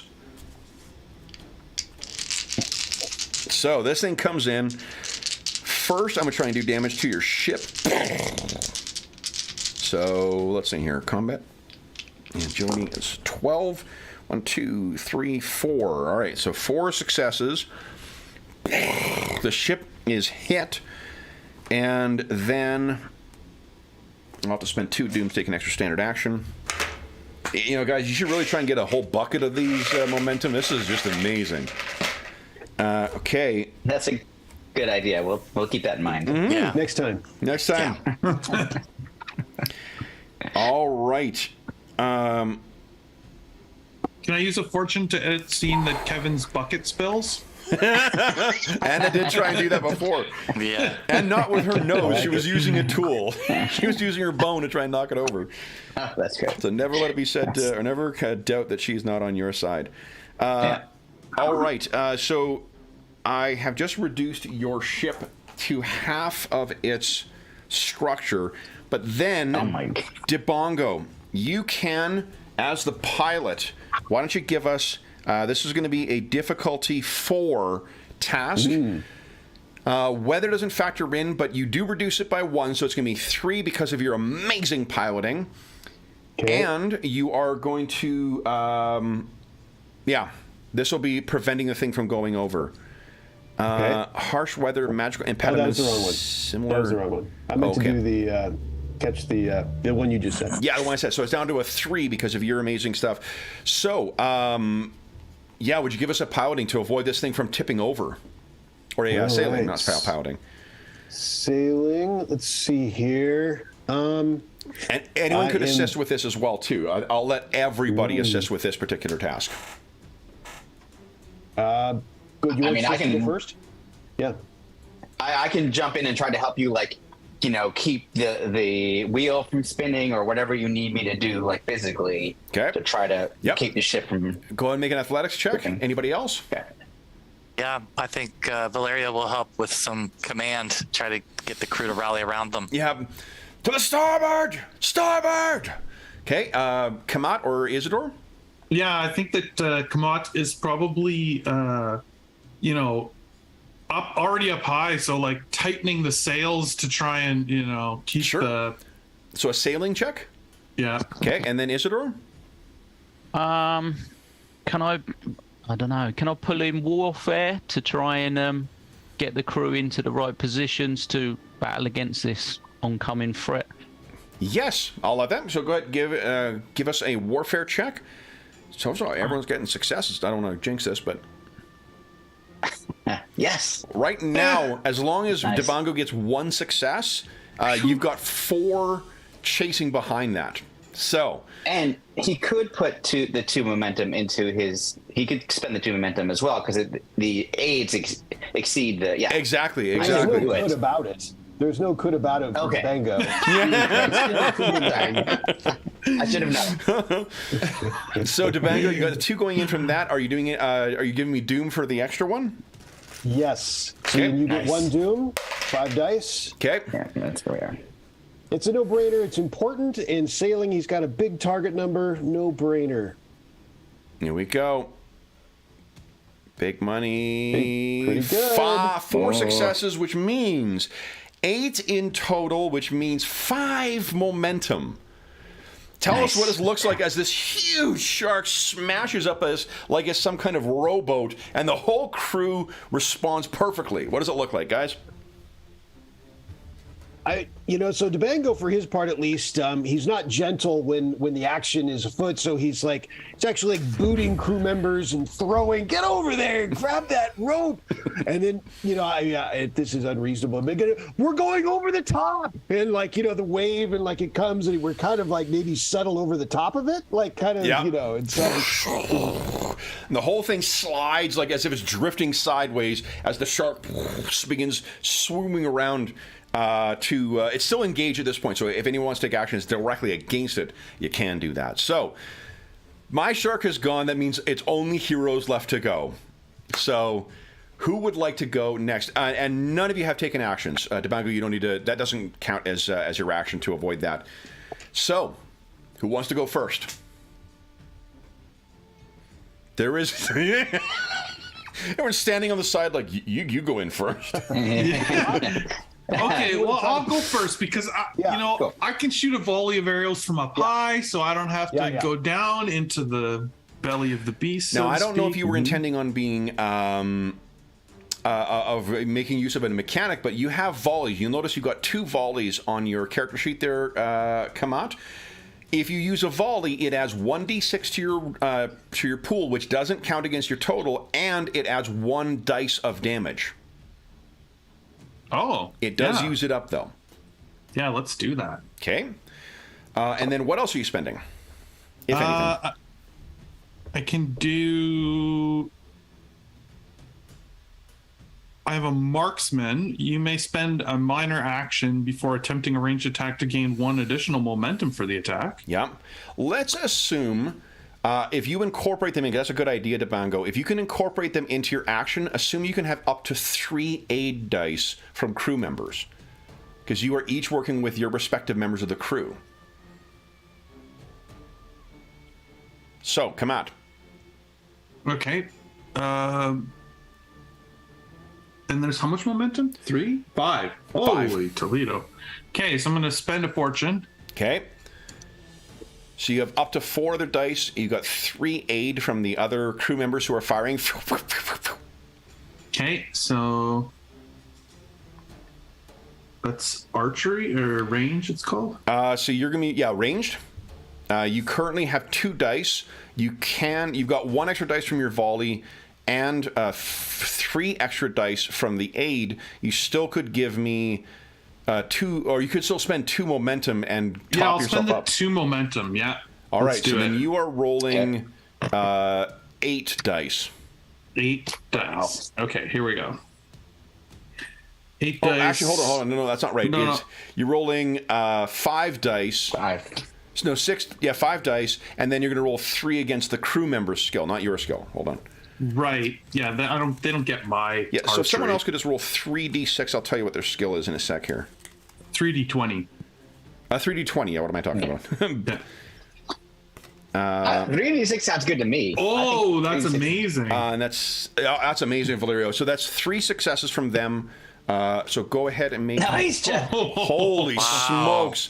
Oh. That is 6 successes plus 3 from that. That is 9 successes total right now. You currently have it's 1 zone away, so it'd be difficulty of 2. You currently have 7 momentum. So go ahead and roll That's damage. amazing. Yeah. Okay. And my coordination is 13. Oh, the bow Yeah, you just already roll, has click, it on on your bow. Yeah. And I can add. Sorry, you said I had 7, and I can only put 6 in. So let's just leave it back at 5. No. I'll Roll use- your damage first. Oh, roll the damage first. Then right. roll the extra damage from an extra d6 from the volley. And then you can make a call. Now, that's... now, this thing has pretty fucking tough hide. Okay, hold on. So that's 2 fails, right? Is that what? No. Just roll 1 extra No. dice. And it is, yes, you're right. It is 2 fails. Just because I do have an ability called Accurate. When making an attack with a ranged weapon, I may re-roll up to 4 damage dice. So there's 3 that did nothing on there. You want to re-roll? Yeah, so let's re-roll those 3. 3d6, So okay. re-roll 3d6. So you're currently at 3, 4, nice. 5. So you got 5 damage so far, and you have 7 momentum. Now, for this thing, you can spend 1 momentum to grant the attack piercing. So 1 would ignore 2 points of armor. So every point you put into it of momentum ignores 2 points of armor. Oh, yeah, okay, let's do that. That makes the most sense. How right? much would you like to put in? To give you an example, like plate mail is like a 5, brigandine and whatnot is a 2, tough, sorceress shark hide, that might be a 3. Yeah, let's do 2 of the momentum. Okay, that sounds Because then good. that'll leave 5 in the pool. So you got 5 Well, but left. there's already 3 in the pool left because you only used 2 out of the 5 we had. Oh. So we'll actually lose a bunch. So, you should if you use want everything. and you can do that on a 1-for-1 basis to do extra damage with the leftovers. You could do 10 points of damage to this thing with that volley if you want. Yeah, I'll put the 2 back that I took and just do 3 extra damage. Yeah. Okay, so it's 8 damage to this. 8 damage, and it's piercing of 4. Yes, and you do not do because of the size of this thing, you don't do an injury with that. So this is does he? Hold on. You know what? What are the effects dice on this shot? Nothing? On this one, nothing. It doesn't have. Yeah, there are kinds of bows that have piercing, so it would trigger that automatically. But that's not the kind of bow that you have because you are Stygian. Right. Okay, so that was Kamat. Who would like to go next? Valerio will go. What are you thinking? I think Valerio is going to be pretty bold here and try to lead by example, knowing that everyone's watching his actions as a leader right now. So he's going to cut a line from the boat and try to swing down towards the shark with his cutlass, swiping at this enormous beast. I love it. Okay, and so we will let 3. You got 3 crew members who are joining behind you. Coming, Captain. So I think what I need is a. Let's make it a acrobatics 2. Acrobatics 2. Yeah. So it's difficulty 2 to do this. Acrobatics 1. You're a pirate, so let's. You just need 1 success on this acrobatics check to make it success. You got 5 momentum in the pool right now. I'll use 2. Okay. Okay. Oh goodness. And succeeded. Looks like. Okay. Oh yeah, with 2 momentum on top. So then now you get your attack. So, this will be a melee attack. All right. And I'm going to raise the difficulty by 1 just because of the you're sort of like having to time this perfectly. But otherwise it'll be a 2. Sure. I'll add more momentum to this one as well. Okay. We'll spend the remaining 3 here. Okay. Then come on. Do you want to make the roll for aiding? Because Valerio helped you last time. Give us a 3d20 roll, please. DC 10.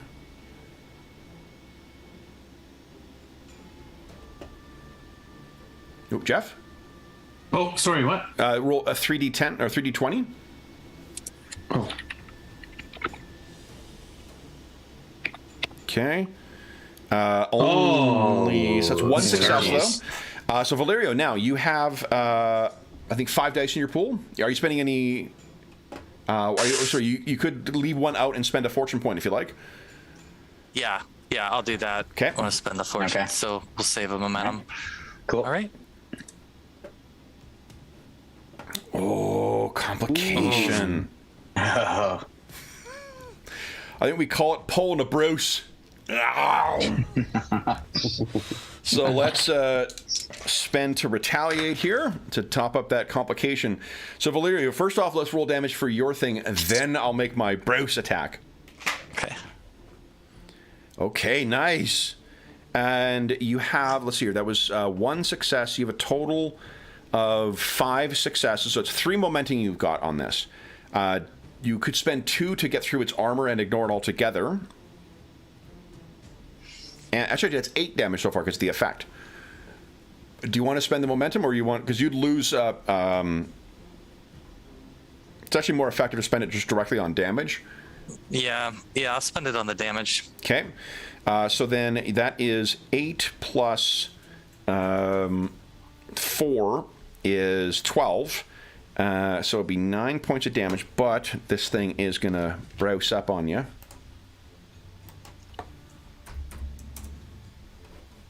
G'day, mate.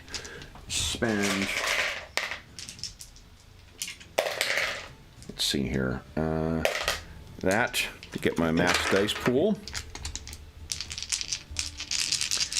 And let's see here. I have a 12. 1, 2, 3, 4 successes.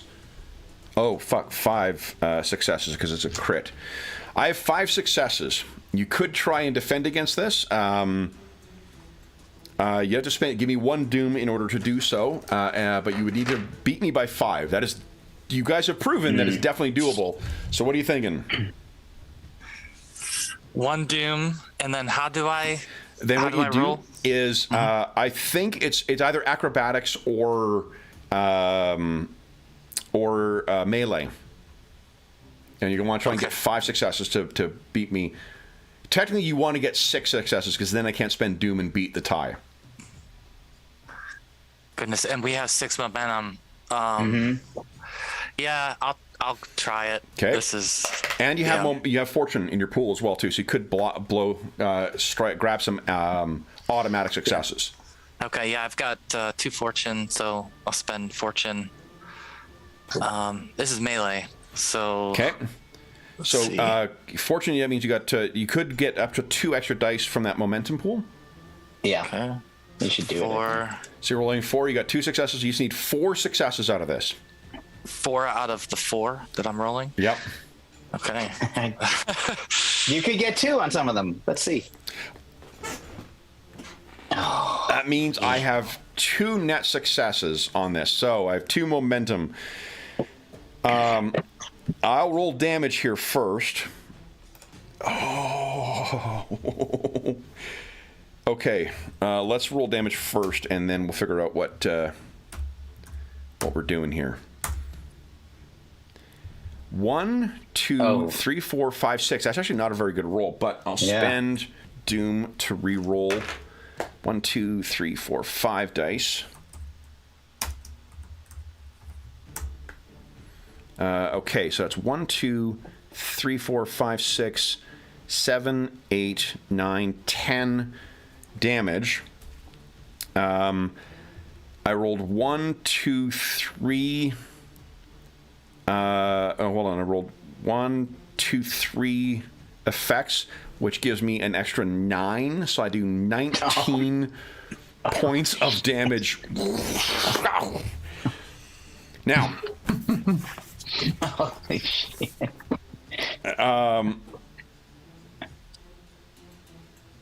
Yeah, this is one of the rare games where you can't just spend fortune and not die. Exactly. So that is, you do have 2 points of armor. So it's only 17 points of damage you take. That is enough. So as Valeria goes swooming down, this thing snaps up, and chunk, chunk, chunk. Let's make sure that you can't. Am I remembering it wrong? I'm looking at it, but you can ignore the effects of wounds if you're still alive with a fortune spend, but or recover all your vigor or resolve. But you have to be alive. Yeah. So you take 1 for using up your stress track. You take 1 for doing 5 or more at once. After that, I seem to recall does it have the intense quality by chance? It does have the intense quality. Okay, so that's the 3rd one. That's the 3rd wound. So I think he takes 3 wounds. Am I wrong? Is that correct? Or no? Let's see here. Is intense just do 1 extra? Let's take a look here.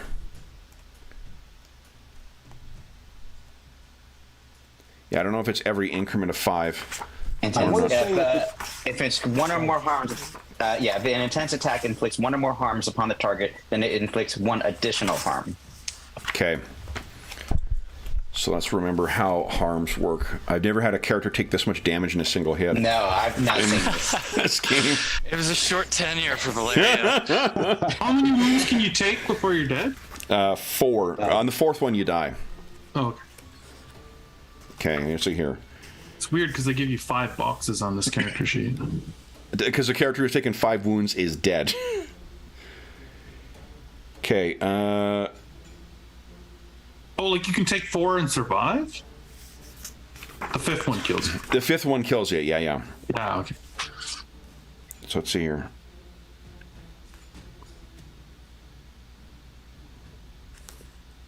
Okay.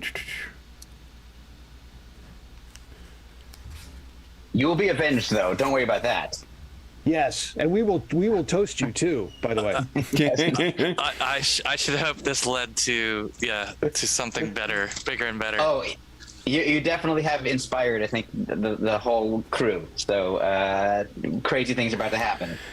I mean, So the survivors upside might is even rename. Mm-hmm. Go ahead. Yeah.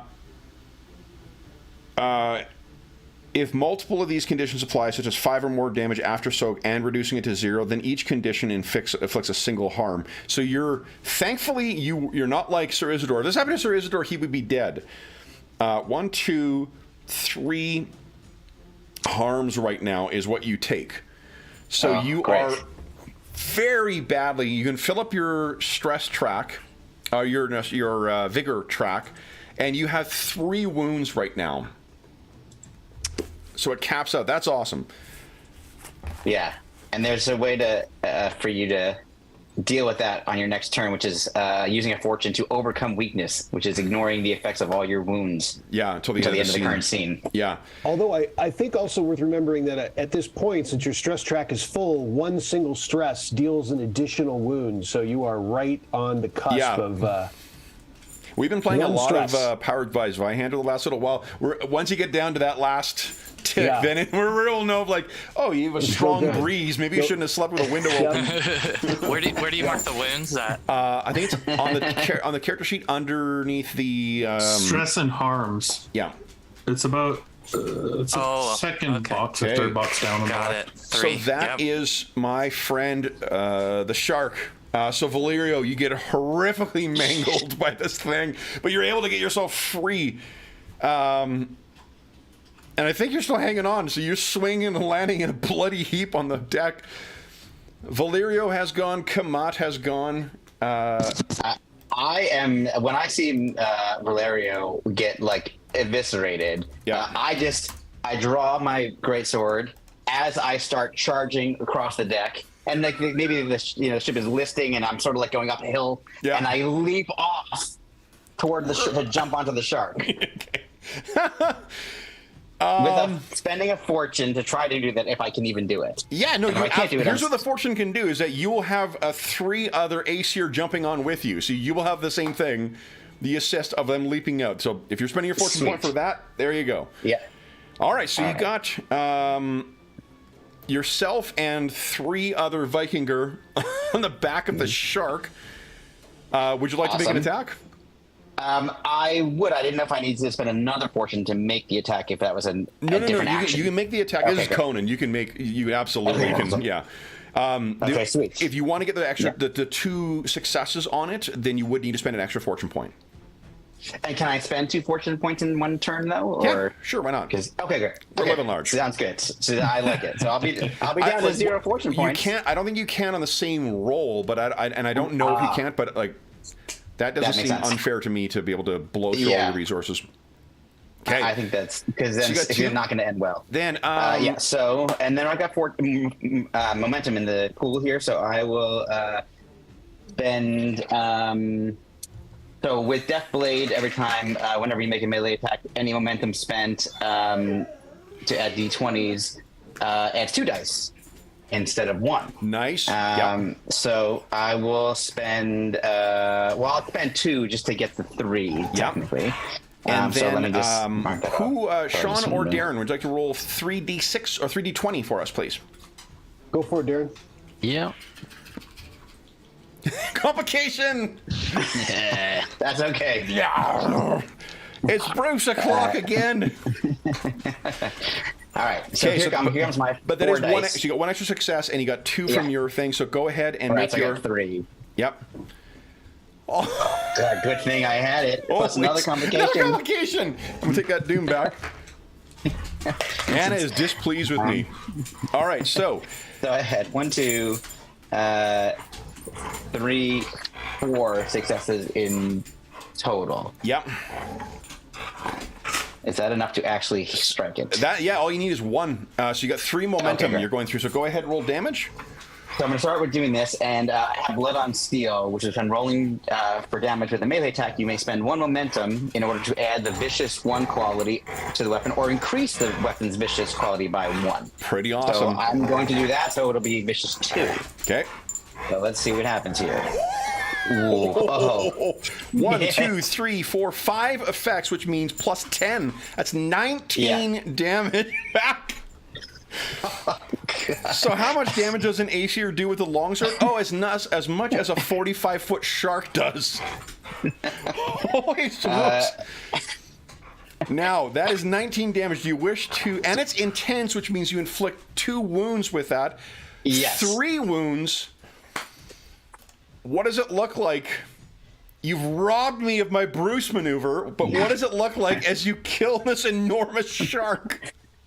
Okay, so he and the other 3 Aesir like land on the shark like one after the other, and he pulls up his sword and point with the point downward, and the shark sort of its eyes look up like what the hell is happening? Yeah. And then he jams the blade down into where he thinks its brain might be between its eyes, and just like kind of So you do shoves that it around as much as possible, and then blood goes almost instantly,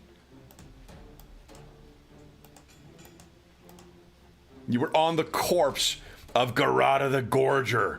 Oh. Sorcerer! Yeah. He's dead or alive? He is most certainly dead. Oh, Okay. yeah. Just making sure he didn't, somehow like survive that. I don't like sorcery and don't know anything about it. I'm going to start, depending on what's happening, my objective is to start swimming back towards the ship. Yeah, but good call. There's a whole dragging bunch of his sharks body. in here. I know.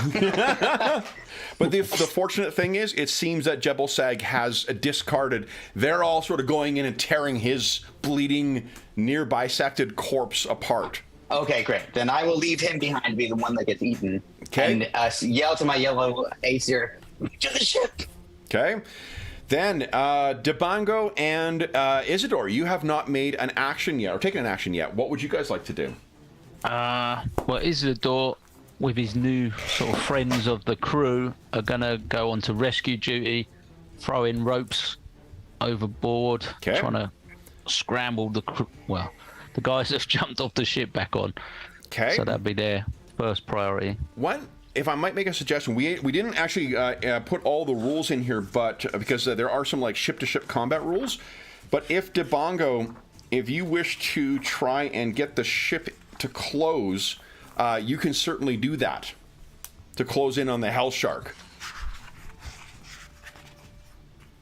Yes, let's do that. Do it. First of all, he's annoyed that someone beat him to the back of the shark. That was just what? And that these Vikings. There's a very disapproving Debango.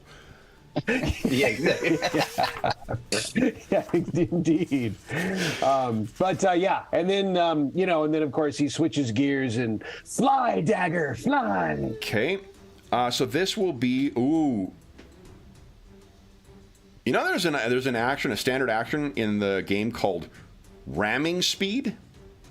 I did not know that. Nice. It allows you to make a melee attack, inflicting the vessel's impact damage on another one, attacking a vessel at medium range. You guys are all in the eye of the storm.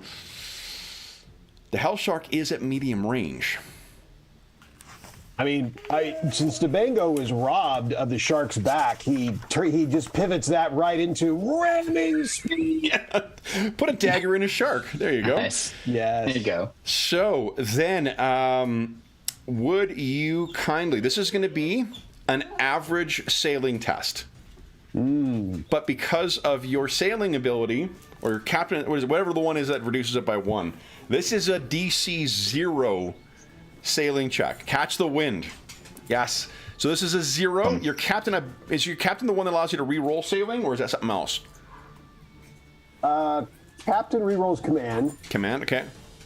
Let's see here. What else is here? You had something, the first sailing. There was sailor. Yeah, sailor. Okay. So currently you were rolling as a DC 0. So this is just gravy on top of what you're going to be rolling here. Let's see. I am going to.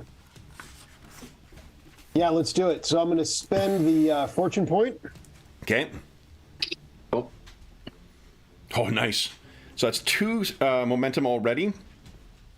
And I am going to spend the 1 momentum in the pool. Okay. Going to give you 1 doom for 4 dice. Love it. Okay. And off we go. Come in. Oh, There we go. All right. how many is that? Holy And I shit. should That is re-roll 1, right? 5 successes. Yes, and you get to re-roll 1. So it's 5, 6, 7 successes so far. And 1. 8. Nice. So you have 8 momentum as this thing crashes in. So first, would you kindly roll us 3d6? This is the impact damage to start with. You could spend a momentum to re-roll those 2 Oh, yeah. if you want. Yeah. Okay. Yeah. That's 1 to re-roll 2. So So currently you got 2 damage. Not bad. Okay, Okay. another 2 worth gets doing. through. So now you're doing 2 damage to its structure because of the taking out the soak. Its structure is a 6, and it suffers breaks on a 5. It's just like anything Yeah. else. You currently have 7 momentum you can spend on a 1-for-1 basis to add on to that, which would make it a 9, which would inflict 2 breaks out of the possible 3 to sink their ship. Awesome. Yeah, I think you just got to go big. It's Yeah. time. Okay. So why don't you describe first what it looks like as the dagger slams into the hell shark? I think it cuts it in 2. So it just goes, somehow like a wave turns that one a little bit, Yeah. and we just come slicing in to break, and all of a sudden everyone, and there's this kind of, you can't tell if it's a cheer or it's horror, but you hear human voices go, whoa, it just happens, right? And people are spilling off the sides, and of maybe both, at that point, total chaos ensues. And then, so there are, we can assume that like Hakon and the others you're holding onto ropes being dragged along as this sort of happens. Sir Isidore, you have made mention of warfare before. How do you feel about leading a boarding party? Oh, why not? Okay. So the shield is up, the sword is out, like the most inappropriate weaponry for ship-to-ship combat, but you make it work, Sir Isidore. So why don't you give us a warfare check here, please? And then you can spend moment. You're going to have 3 aid. You know what? Fuck it. Let's do 4 aid. Each of you guys give us a D20 roll for the boarding action. They're going to be helping with a 10. So each D20 roll of a 10 or less is going to add 1 to this. And then Sir Isidore, you've got up to 2 other dice you can buy. And there's no momentum. It should all be doom. Yeah, I'll go all in. Okay. So let me quickly show you who is on the other side here. Just because And everybody can roll a d20, by the way. Here are the Marines, the Stygian Marines that are on there. Ooh. And the captain.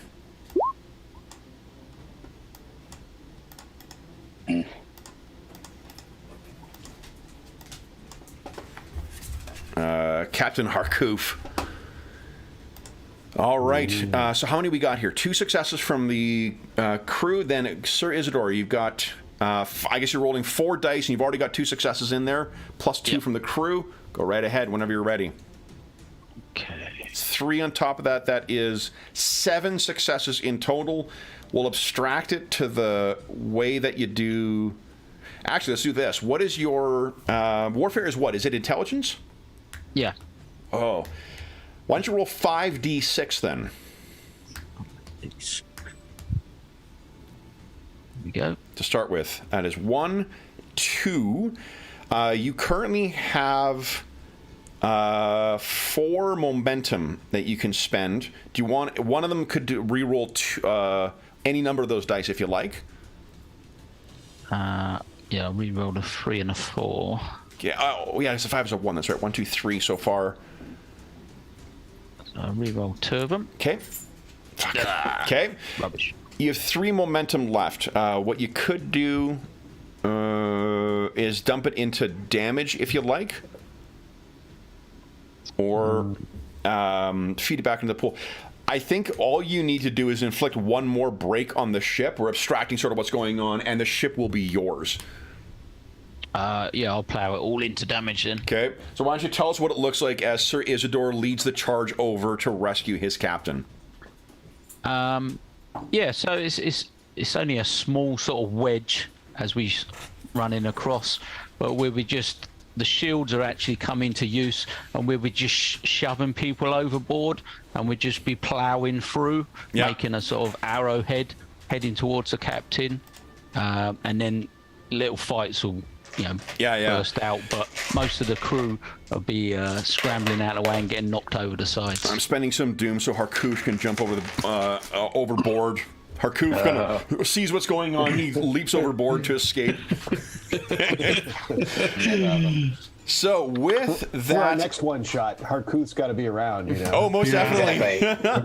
So I think, and then with Sir Isidore breaking the line of shields of the what do you call it, the Stygian Marines, we then see each of you sort of la la la, and even a bloodied Valerio at the end. For the captain, the butcher. Then, guys, that returns us to you sailing once again on the outskirts. You are about 2 miles offshore from Karnath. The captain is once again in your possession. Valerio, your wounds have all been treated, but it will be some time before you really are up and wounded. To have been attacked by such a shark and to have lived truly means that you are you are a master of the sea. The sea has tried to claim you, but has been unsuccessful in its efforts. Guys, I will leave it to you to narrate out what the Corsairs of Karnath do. I think Hakon just goes around to everybody and gives them a big hug, like a big bear, like, it did not snow today, my friend. It did not snow today. I would think Valerio's got plenty of sort of scars and wounds that he is still carrying around with him, and he's probably forever changed as far as his physical appearance from the battle. We might see, someone in the film version, we'd see someone come up on deck and then you hear a tunk because there's a peg leg because he lost his leg the shark. And then you pan up and you realize, like, oh man, Valerio really is not the same. But he's definitely more like a pirate. He is looking. Yeah. Yes, he looks the part, and he is probably still,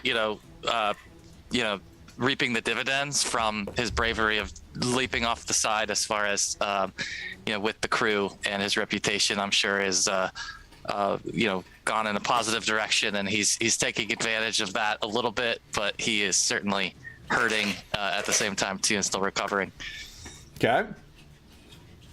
I think Dubango is he like slaps each guy each person kind of in the chest, like, does this kind of thing until maybe the Viking grabs him for the hug. He's like, God damn it, that's what I do.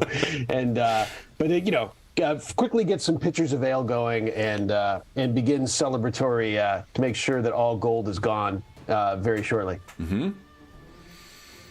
Sir Isidore, since you're not familiar with the setting, Sir Isidore, what I'll add in is that on further research on the coming back, the captain now wanted to come here to try and get the amulet removed. But you have read of these markings are similar to another thing you've heard of, and that is, it's rumored that the sorcerers of Kitai have some connection with these types of sea creatures. So if you don't wish to tap into the ancient knowledge available in Karnath and risk the wrath of Stygia once again, the distant shores of Kitai may be the next port of call. How would you communicate that?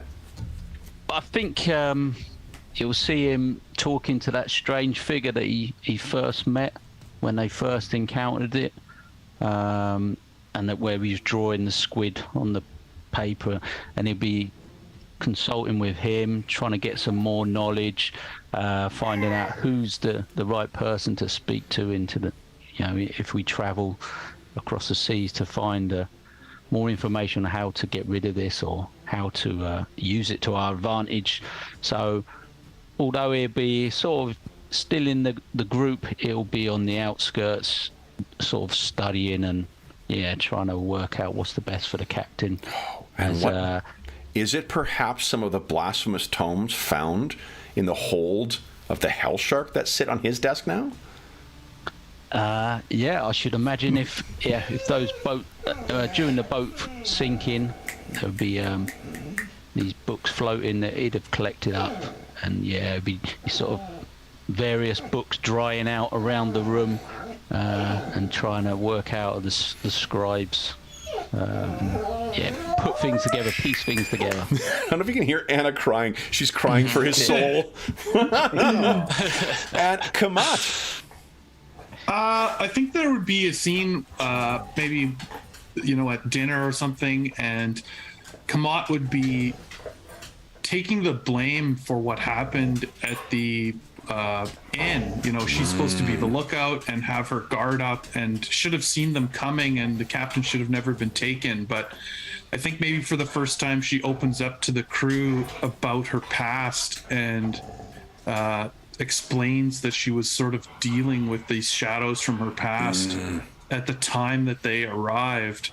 And so I don't know, it's either one of those, like, she's telling them, like, she's gonna have to take leave from the ship to deal with it, and then, she'd be off on her own, or maybe they would be volunteering to say, no, let's take, we'll work on this together to sort of... What do you guys think? How would the crew respond to Kamat's admission that the reason that, that she feels that they got the drop on the captain, who is currently in a coma, that is because of she was distracted. Past indiscretions. Yeah. I think I'd give him an ale. I'd give him a big old stein. I'd give her a big stein. Yeah. We all feel responsible, Kamat. It certainly wasn't all on you. And we did everything we could once we figured it out. Okay. And I think I say to the crew, if I overhear them like whispering or something, say, our destinies are preordained. These choices that we are making are not ours to actually make. We do not know the fates that have been laid out before us. We just do what we do every day. Do not blame anyone here. We have all saved the day. We saved the captain. He still lives. There's no blame to go around. You all saved the captain. It is because of you all that he still lives. That is what we celebrate. Who wants to wrestle?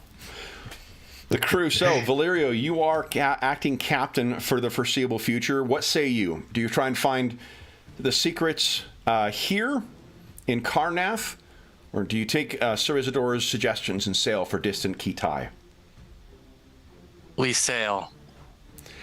So our scene will end with me spending all the rest of my doom. We can see the ship almost as if it's sailing into the horizon, or into the sunset. And then you see trailing behind it a fin. But then you hear a whistling. And an arrow sticks right through it. It turns and goes back, and then we pan up to see Kamat now keeping watch for her captain on the crow's nest, and then turns to face the sun, and we bring the Corsairs of Karnath to an end. So... For those listening at home, thank you so much for joining us for this charity one-shot of Conan, Adventures in an Age Undreamed of, in support of the Heroes Save Villages campaign. There is a link down below to the Heroes Save Villages campaign. You are free to head through there. All donations that go through that link go directly to SOS Children's Villages International. None of it goes to the channel or any other middleman. It just goes to benefit the the kids who benefit from the services from them, including ongoing relief efforts. It's active in over 130 countries, benefiting over 80,000 children, including Ukraine and surrounding countries at the time of recording. the donors, for those who are not familiar, donors who have donated since June, are the ones we have to thank for today's session, and those who voted in particular, which I think was Darren and Jamie in particular. So guys, thank you so much for, especially knowing that it's a game you guys had not had a chance to play yet. That's fantastic. I really appreciate your generosity, and I hope that you enjoyed your experience along the Stygian coast. So thank you guys. In addition of, if for those listening at home, if you do have any questions, concerns, or comments regarding the session, the game, or the campaign in general, I suppose, you are welcome to leave a comment in the comment section down below, or there's a link in the description of this video to the Dungeon Musings Discord server, where we have channels dedicated to most of the games we run on the channel, as well as a bunch of like assorted games channels and a ton of other great stuff, like finding a group if you want to find people to play with. There's advice for setting up online tabletops or virtual tabletops. There's convention tracking. There's deals of the day for drive-through and humble bundle and whatnot that people keep keep me buying more stuff, I suppose. There's also a ton of very, very helpful and knowledgeable people over there, and you are more than welcome to join us over at the Dungeon Musings Discord server. The last thing I will say is an enormous thank you to our stalwart Hyborian heroes. So, Sean, you have nailed the interview lighting right now. It really has that the lighting with the movie poster behind it. I timed it. So tell me, what was it like working with John Milius? The timing was hard for this. It was hard to get this just right. But. So, Jamie, Jeffrey, Darren, Sean, and George, thank you so much for playing. We get back to this game about once a year, and every time I'm reminded how much fun this game is. For the supplements that we used for prepping, or I used for prepping this one, I used Horrors of the Hyborian Age for my giant shark. I used Conan, the pirate, for a lot of the pirate rules and such.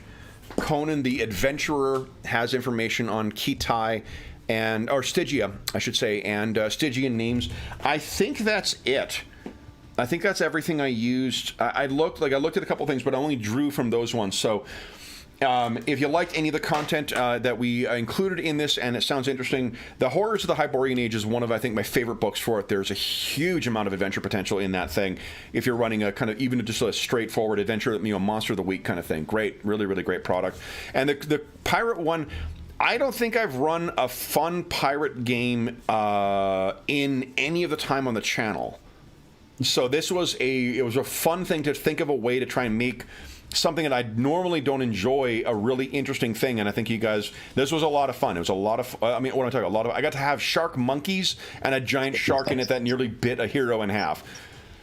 There's very little more I can ask for out of my day, so thank you so much for playing, guys. Great job of embracing these heroes and making them come alive and really making the system work and show the strengths of it too for the folks who are new to the system. So thank you, everybody.